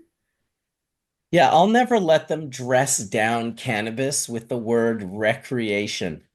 It's recreational. I just call it preventative. It's like, okay, well, you're just like using it as a medicine still. It's just under the guise or the disguise of recreation. But I'm a firm believer that if you're using it in your life, it's probably giving you some benefit. Although I will say, and I have still seen people get confused by this, thinking like I met a guy with Crohn's recently in Europe, and he was having a bad like flare up, and I felt really bad for him. But he was like, "Oh, I got to get like a certain strain," and I was like, "A certain cultivar? Like, don't you mean like shouldn't you be orally consuming this or even using suppositories?" And he was like, "Oh, I don't know. Like, I just puff." I'm like, I think that you would be. I told him to, check out Colton Turner, and look into the sort of the consumption of oils orally or suppositories because that's much more beneficial for something like Crohn's than taking dabs. So there are still people that think like, oh, I've got a brain tumor, I'll just take some dabs. That ought to slow it down a little bit. It's like I'd keep the dabs, but I'd add the oral consumption of cannabinoids as well. That is for sure. Not all terpenes are good terpenes, says Mojave Richmond. Interesting. Yeah. The ones that can strip the grease off of your engine, like D-limonene, that's the one that you probably don't want in the highest percentage. Terpinolene too, in too high concentrations feels. I mean, they're so structurally similar to limonene as well. Um, but yeah, I think that those two in particular really act as solvents, right? They really dissolve things. They Hydrocarbons. should. They should. They were As, born as to do I said, that, as they should. as they Wade, should. I don't know if this can make you feel any better, Wade, but it'll probably make everyone laugh. So my first, and Justin, you'll love this being a chemist. My first chemistry experiment when I was a kid, they used to have these things called chemistry sets. Justin, I don't know if you had a chemistry set, Gilbert chemistry set. 100%. Did you have the Gilbert one? I'm not sure what it was called, but yeah, I ruined a lot of my parents' furniture. Yeah. So Wade, you're gonna love this story. So I got the chemistry set. I don't know, I may have got it for Christmas or something like that, but it came with a thick book. And I got it right around the time that I was just learning to read for the first time. So obviously I couldn't read this thick book. But I kept on looking at the box, and the box showed a young child like me, like a boy, with the goggles on and the apron on, right, just and holding a test tube over the lit alcohol lamp, and then there was a parent in the foreground, kind of observing. So I was like, okay, all right, let's see if we could recreate this, right? So I got the goggles on, put the apron on, and everything. And I don't know if you recall, but you opened this basically metal case, and it had little shelves in it with all these inorganic salts, like mostly inorganic things like calcium chloride and sodium sulfate. I mean, things that are just completely unreactive, right? And so I took the test tube and the test tube holder, and I started, putting a little bit of each one of the solids in there, and nothing really happened. And I'm like, okay. They had a jar of phenolphthalein indicator, right? Because one of the experiments was, you remember this, Justin, right? Turning water into wine, right? You do a titration, and what starts out as a clear water white fluid turns into a pink fluid, so that's turning water into wine, right? So I added some of the phenolphthalein indicator on. Nothing really happened, just a bunch of floaties. I think it started to turn a little bluish because there was, I think there was copper sulfate, or I forget, there was a cobalt and a copper salt that was in that collection, right? So nothing really happened. So I'm like, okay, let's get the alcohol lamp out, right? So I saw you basically there's a little bottle of isopropyl alcohol. You add that to the lamp, right? And it's basically just a small little jar with a wick that comes through the hole in the top. Well, I needed to light it, and this is, I'm going back to 1968 here, or 69. This is like before Bic lighters and cigarette lighters. So I had to go upstairs and get a pack of matches. Both my parents smoked tobacco, so there were matches in the house. And so I went upstairs, snuck a pack of matches out of the kitchen drawer, came downstairs, and I lit that alcohol lamp on fire. And you probably remember, when you light a match inside a house, you could smell it all throughout the house, right? You could smell it. Someone lit a match, right? So my mom was upstairs, and she smelled, oh, wow, someone just lit a match in the house. What's going on, right? And so I lit the alcohol lamp on fire, and I was holding the test tube. I had my goggles, I had my apron, just like, and the test tube starts bubbling away and everything, you know. And then my mom came down the stairs, and when she did, I turned my head to see who was coming. And when I did that, I must have tilted the test tube slightly, and it hit a hot spot, and all that stuff came out onto the alcohol lamp and shot this blue green flame up to the ceiling, and it singed my eyebrows, And it was the first time I ever smelled burnt hair. And my mom came downstairs, and she's like, "That's it. You were supposed to wait till your dad got home. You and chemistry are over. That's it. You're never going to do chemistry. You and chemistry." It's like I got this big lecture from my parents. But yeah, so Wade, my first chemistry experiment at the age of 6 or 7 years old, however old I was yeah, burning up my face too. So you're in good company, man. And you never forget this.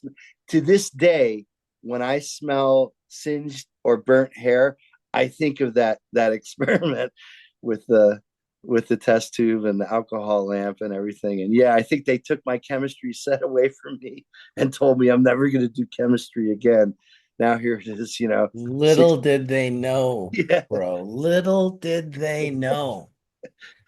I don't know if You you and had a similar, chemistry are done. yes, I don't know if you had a similar experience with your chemistry set, Justin, but that was my first experience. That's bonkers. Lucky you didn't burn the house down with your Yeah, chemistry, with your damn chemistry. yeah, that's right. That's right. Justin would be like, I just wanted to help people with my chemistry, but I burnt the apartment complex down that we were living in with my chemistry set. Well, luckily I was in the basement and we had an unfinished basement. So there were just, rafters. There wasn't like a hung ceiling. I wasn't going to catch anything else on fire. It just shot this blue-green flame up to the ceiling, right? There must have been some halogens in there, eh, Justin, right? To give that color. That's awesome. I don't know how awesome it was, but yeah, it was. I like telling the story because everyone knows my history as a PhD chemist, and I've been in the lab for God knows like 50 years. So it's kind of like, yeah, you never know how you're going to get doctorate. I was always interested in chemistry. Were you interested in chemistry as a kid, Justin? Is that why you got into chemistry? Like, what's your story? I would say I got into chemistry. Well, at first, as a young kid, I had the chemistry set, probably the same age as you, about 6 or 7, started playing around with it. And it got me curious about, how things work in general.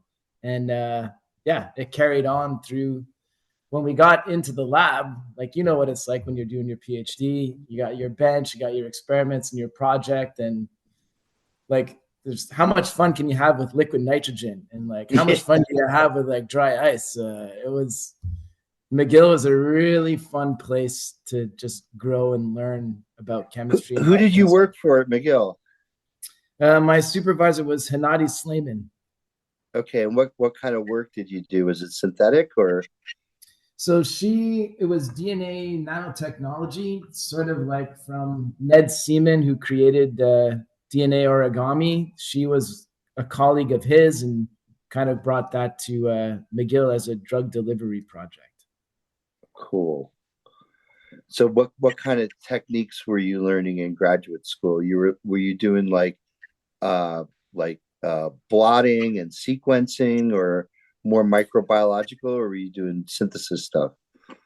We would synthesize our DNA, probably call it like anywhere from 10 to 120 base pairs in length, but we would program it to form very, very specific three-dimensional structures to encapsulate drug molecules. That's And cool. then we would, inject them into rats and see where they accumulated, and then made hypothesis about how things work. How cool. Oh yeah, I'd love to chat offline if ever you're curious about that. Yeah, I mean, I'm a chemist. I love it all. I love inorganic chemistry. I did a fair amount of sort of product development chemistry during my time in industry. In the last dozen years, I've did mostly consulting in the cannabis industry. Helping places get up and running, and testing labs, starting up a couple testing labs. And yeah, it's so cool to see the intersection now between chemistry and cannabis, right? And like you were saying before, having GCMS, in house, and HPLC. I mean, it's so cool, right? Because these are instruments that you and I used in graduate school, and we never thought, oh my gosh, this would be great skill to have for some cannabis industry some years later, right? We didn't know that our training wheels were basically looking at these things in our academic research and now applying it in cannabis. And I just went to the ACS meeting down in San Diego, and you walk through the expo there, and you just see that there's all kinds of innovations. One of the things I saw this time that was new to me anyway was a mass spec for TLC plates. So you could take your TLC plate, put it right underneath the sniffer, and the sniffer basically runs the mass spec of your spots. And you could do the top spot on your plate, you could use the bottom spot. So there's so much great innovation, and I'm thinking, man, I'd love to have that thing in my lab. How much does that thing cost? Oh, 150,000. Okay, I don't think I'm going to have that in my lab anytime soon, but man, just all kinds of innovation around experimentation. There were a couple groups that were talking about using AI for process and plant design, which I thought was pretty cool. but I didn't really see the direct application. But they were talking about, mining databases for, pharmacophore discovery, and looking at different ways that AI can maybe see patterns that it would take humans, a lot longer to kind of discover. So lots of cool stuff. I mean, I know this.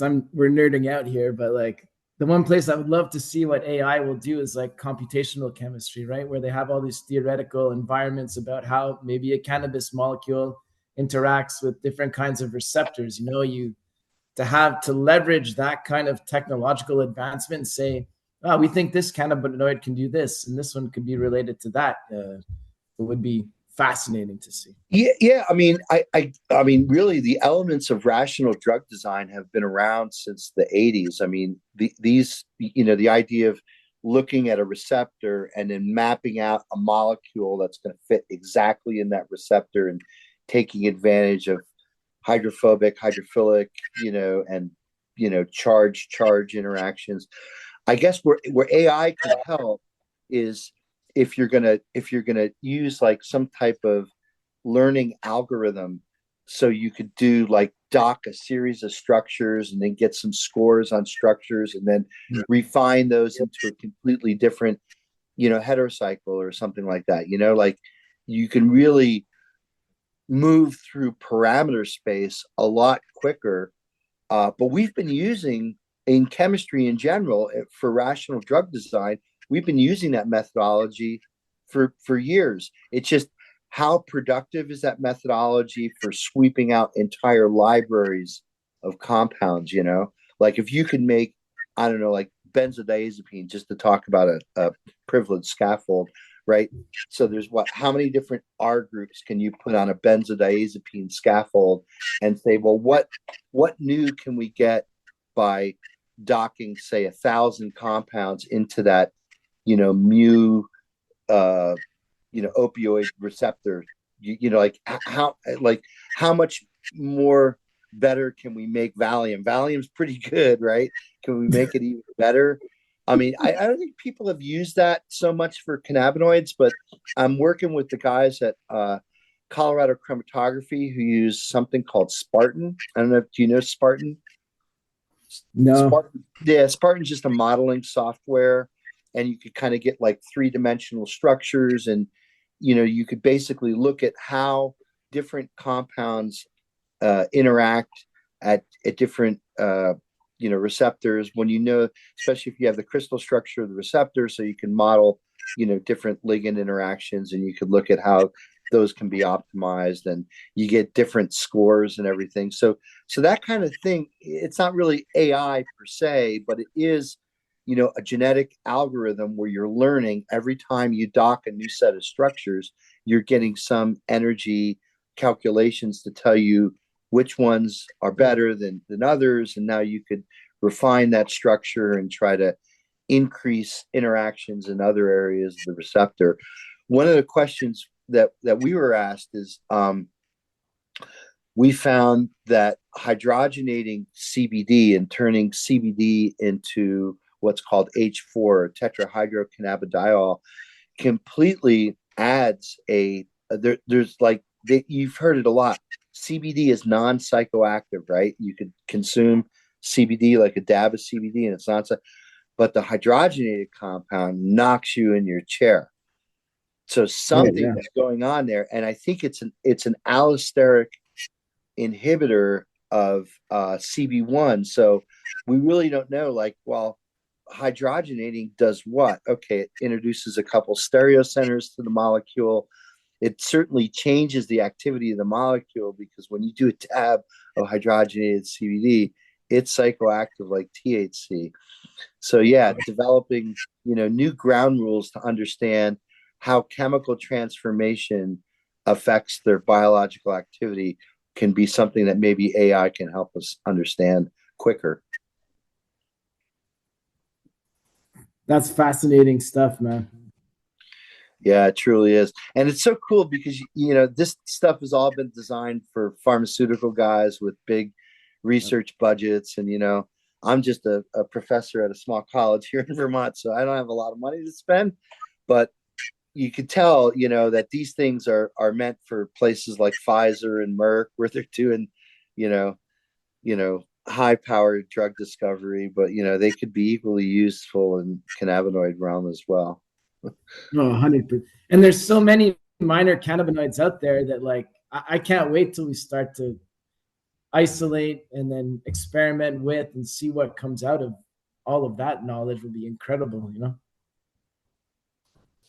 We definitely have a long way to go. There's no doubt about that, which is great. It's exciting if you're getting into it. You're just graduating student who's, doing their PhD and wants to get into cannabis. There is real value to be learned and to be had in I always kind of said it, when we were in a prohibitive state, when things were prohibitive and it was just so illegal and you could get prison sentences and all of these things, it kept a lot of good people from being engaged with the industry dash community. And that's the one thing I've seen about with legalization is sure, there's a ton of people that are involved now that just wanted to put their hat in the ring and, give it a shot. They don't really have a full understanding of how much you have to be doing right. Like it's unbelievable when you really think about it, especially to do what, a group like CANNA is pulling off, which is to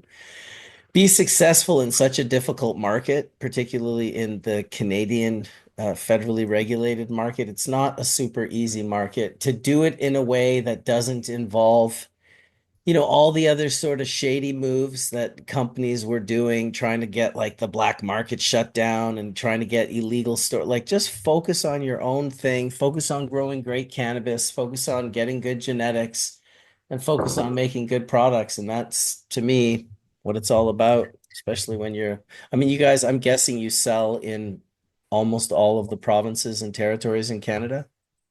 Yeah, yeah. Well, you said it, Marcus. It's focus. That's the key word. It's focus, and concentrate on what you're doing. I think our strategy now is to focus on the Canadian market. There is a lot of room in there before going to the international market, and that's why the keyword is really really focus in there. Let me, guys, in the couple of minutes we have left, let me just bring it back to biology and jump on the opportunity of having Ryan with us here and ask him about from a breeder point of view how he sees the evolution of the breeding programs together with the genetic sequencing happening. Do you think in 10, 20 years we still have the term sativa indica? And what are your thoughts, guys, about the genetically modified cannabis? Well, we shouldn't even have the terms sativa and indica now. I mean, to me, indica is all drug cannabis. Everything to me, sativa is hemp, right? So I don't use those terms to describe the variations in chemical profiles the way that people traditionally use them. I call what people call sativas equatorials. I think it differentiates them from the more northern varieties. Um, and then we came up with a classification system based on terpene profiles that I think is much more informative than, sativa and indica. Sativa and indica is kind of like saying red wine, white wine. It's not a very deep classification system. It's very kind of a top level distinguishment between many different classes. And I think when you start looking at cannabis varieties based on like at least the terpene profiles, it gives you a good way to kind of just put the plants into groups that have more or less similar effects, right? And then I look at the thiols and the esters and those other, volatile compounds kind of as extra flavoring layers within those classes. Um, and with just those variables, you can really break cannabis down, I think. Um, so yeah. I love that description, I think, and that's where I started at the beginning, where we said we do our own experiments and then we divide these genetics. We don't rely on sativa or indica. We just do our own experiments and divide it into small groups based on the terpenes profile. And sometimes based on operations, like what group, certain genetics within a group, they need certain specific operations, and that's the way we split it at CANNA. Yeah, it makes sense. Makes sense. They everything's a hybrid at this point in time, even between the equatorials and the more northern varieties anyway. So when you start talking about, I mean, I look at plants, even, you hear people say sour diesel is a sativa plant. It's like sour diesel's got beta caryophyllene in it. That's not a trait of an equatorial plant. Um, but it's maybe it grows a little bit taller, so people have tried to classify it in that category. I don't find them very informative, right? I find them actually quite misleading. And when you start looking at a plant based on its actual chemical constituents, there's a lot of information, depending on the lab format. We came up with a whole lab format called the phytofacts to show how um, you can kind of see on paper how a plant might affect you, right? And as you use this tool over and over and over again, people start to notice that they get it, even if they're not looking deep into the compounds that are in the flower, they're getting exposed to the same major colors that codify the terpenes, and so they start to get a feeling of like, oh, I like the wine with the green label, right? So it's like you're planting a subtle message into their mind that helps educate them, even if they're not really going deep, deep, deep into the conversation. Right. And of course, we want everybody to go as deep into the conversation as possible. I think it's good because it's like if you're actually trying to understand what type of cannabis really works for you, it's really quite informative, right? But so much of the market is still just so focused on THC. And, the um, government distributors and the government regulators really, even though they pretend that they don't want to be, they really do play to that fact, right? They only buy things that are 20% THC, like you were saying before. So it's like you've got the federal government saying we don't want people taking these high cannabinoid concentrations all the time, and then you have the provincial distributor discriminating against plants that have lower cannabinoid content. It's really it puts the consumer in a pretty not you don't have a lot of diversity to choose from. And it also shapes what the producers can grow, right? So it's really a bizarre little thing. And when you look at some other markets like Oregon, CBD containing flower, like a type 2 flower, it actually has a little bit of market share, right? Like there's a category that could exist. And really, because of the way the Canadian operators or the Canadian distributors operate, it really blocks that flower out of the market. Um, So it's interesting. I chatted with Etienne, with a friend of Etienne's yesterday, a gentleman from Holland here that's an activist, and they're going through this early stage development of what they call the Dutch experiment, where they're allowing commercial growers to work with certain coffee shops.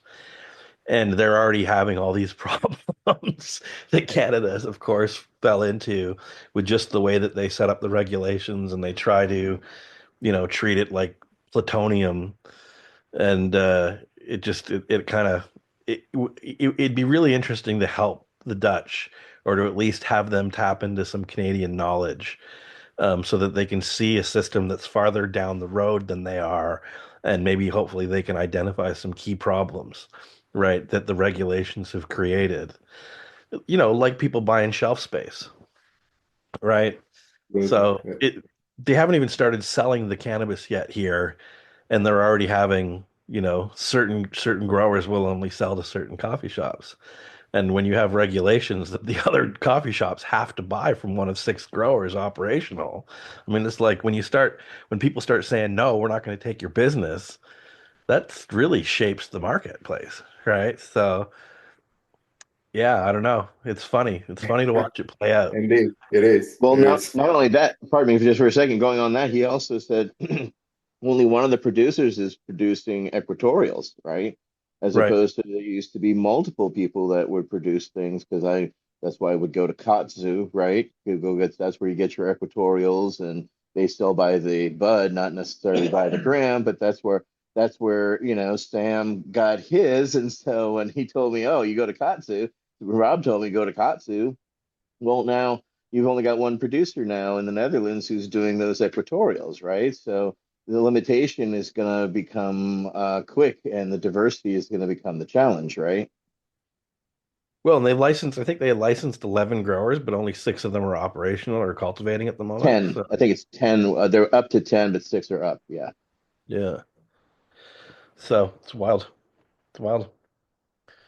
Yeah, it's I mean, definitely different. It's definitely different the way they're doing it in Holland. And it's not just like growing flour, it's like everything. Like if you have that license to produce like hashes, traditional hashes, whatever you're going to produce, they want to produce it all in country. They want to remove the whole obviously smuggling aspect of the hashes that have been coming into Amsterdam for since forever. yeah, but the question becomes, can they offer that product diversity? And, as you know, in Europe, people really are used to consuming a specific way, which is loading up a bunch of tobacco with a little bit of hash. Oh And yeah. so if the people can't get that product anymore, are they going to then go to the black market and start buying it? Right. So But it's it'll be this interesting to see tobacco what. thing. This tobacco thing bothers me, man. It's like, does that have to happen, It's Ryan? cultural. It's I so know ingrained, I know it's a Mark. cultural thing. I know it's a cultural thing, but like, Marcus was talking about Spanibus, about just being choked out by all the tobacco smoking that happens. I mean, I know it's a tradition and everything. And I remember when I went up to play music in Windsor, Ontario one time, and in between sets, they're like, "Hey, we're gonna go outside and get high." And I didn't realize, yeah, these are basically tobacco hash spliffs. And I, Ooh. took a big draw on one. I wasn't right for the rest of the night. But No. does it really have to have tobacco in it? For them it does, but I will say this, and I wished I'd pulled it off because I mentioned it maybe a month or two prior to Spanibus that if people were interested to reach out to me, and I could have easily figured out a way to kind of call it a 5-day event or a 7-day event. But the key would be to get in with a coffee shop or a club, a private club, and make it so, you rent the place for the whole week. All of their customers are still able to come there. And for that matter, I'll even buy them each a gram. They're just not allowed to smoke tobacco, spliffs, or even flour, and just make an actual non-smoking dabbing environment at some of these events. I think it would be very popular, and it would show just how popular, because here's the beautiful thing. The people who don't want to be exposed to all that smoke, that's fine. We don't have to be. But the people who are, they're like the meat eaters. They eat the cheese pizza and the meat pizza. Yeah, but we just eat the cheese pizza. So, stop eating our pizza. No, that's not what I meant actually, but um it is the truth of the matter. The smokers can enjoy the non-smoking environment. They go, and I think showing them that, because you're right, it is cultural, but then show them something different within their own culture. Like show them what can be possible, because it is nice to go home at the end of a nice big session with people and not smell like a ashtray. I'm a big proponent of that. Listen, that's 4 hours. 4 hours and 5 minutes we pulled off. That was an incredible hash church. No joke about it. Really, really stoked for CANNA. Thank you, CANNA, for the sponsorship. Give them a quick little show, the solution for growth and bloom. These guys sponsored the show today and helped bring on Justin and Assam from CANNA, as CANNA does have a close relationship with CANNA. They thought it was a great idea to, rather than represent themselves, have one of the groups that is, actively purchasing their nutrients for the production of all of their products. So really big thank you guys for coming on and sharing with us, Justin and Assam. Definitely love to have you guys on another time and get into some of the deeper sciences and chemistry, as we often do here on Hash Church. I want to definitely thank Etienne for driving Etienne and Mike. I keep forgetting Mike. Sorry, Mike, you're not forgotten. For driving all the way out to pass that on to Wade. That is Yeah, awesome. bravo. Um, Thank you. Shout out to Wade, who's just like puffing on his Puffco, putting a big smile on my face, dude. That's what's up, buddy. That is what's up. Thank you, Ryan, for coming out as well and sharing some of your goodness with us. We're definitely going to have to go deep on a breeding episode as well here in the near future, where we really get into the discussion of breeding. I think Assam would make a good addition to that, Ryan, and then maybe you can help me organize a group of panelists. I just don't want to invite the wrong one that's like, hey, Ryan, what's your favorite strand? Ryan will be texting me going, what did you do? Who is this? I'm just joking. Thanks, Jeremy, for coming. You said you were going to hang out and listen you did. We appreciate it, brother. Absolutely, brother. Thank you for having me. We're gonna do like a Bubble Man brand episode one day where I bring all the partners from all the different 7, 8 states that are currently doing the brand, and we'll be able to talk about and meet each other and have that sort of hash church as well. So thank you, Colin, for always being on time and coming in and sharing your time. Sorry your internet dropped off. At one point I just looked up, I was like, where the fuck did Colin go? Then I see this little text. My internet's back. I'm like, that's where Colin went. He went away with his internet. Isn't that interesting how we're controlled by the Wi-Fi if we especially don't have that cellular backup system going on? Dr. Mark, always a pleasure. Thanks for coming and sharing chemistry with us and engaging with Assam and Justin and sharing funny stories. Well, thank you for introducing me to another cannabis chemist. Justin and I have already exchanged emails. We're going to try to set up some time to chat. So, Marcus, thank you again for being the Sherpa that basically leads the way. So I appreciate Yes. the connection to Justin. I can't wait to be on a deep dive with him someday. Awesome. Well, thank you everyone for watching. Everyone that's in the chat room right now that's been hanging out. Thanks, Bingo Lombardi, for holding it down. I would be remiss if I didn't thank Tony Bologna for the Hash Maker t-shirt. This shirt is so sick. It's like it's bumpy. You can feel it's just got a nice texture to it. Totally made to look like Thrasher. As a young punk skateboarder growing up in the 80s, I was a Thrasher. So this shirt touches, and it was a birthday, early birthday gift, as it is my 52nd birthday tomorrow, March 31st. So I'm going to celebrate that, maybe hopefully get up on the mountain or something with my boy. And you can check Tony out if you want to get one of these shirts.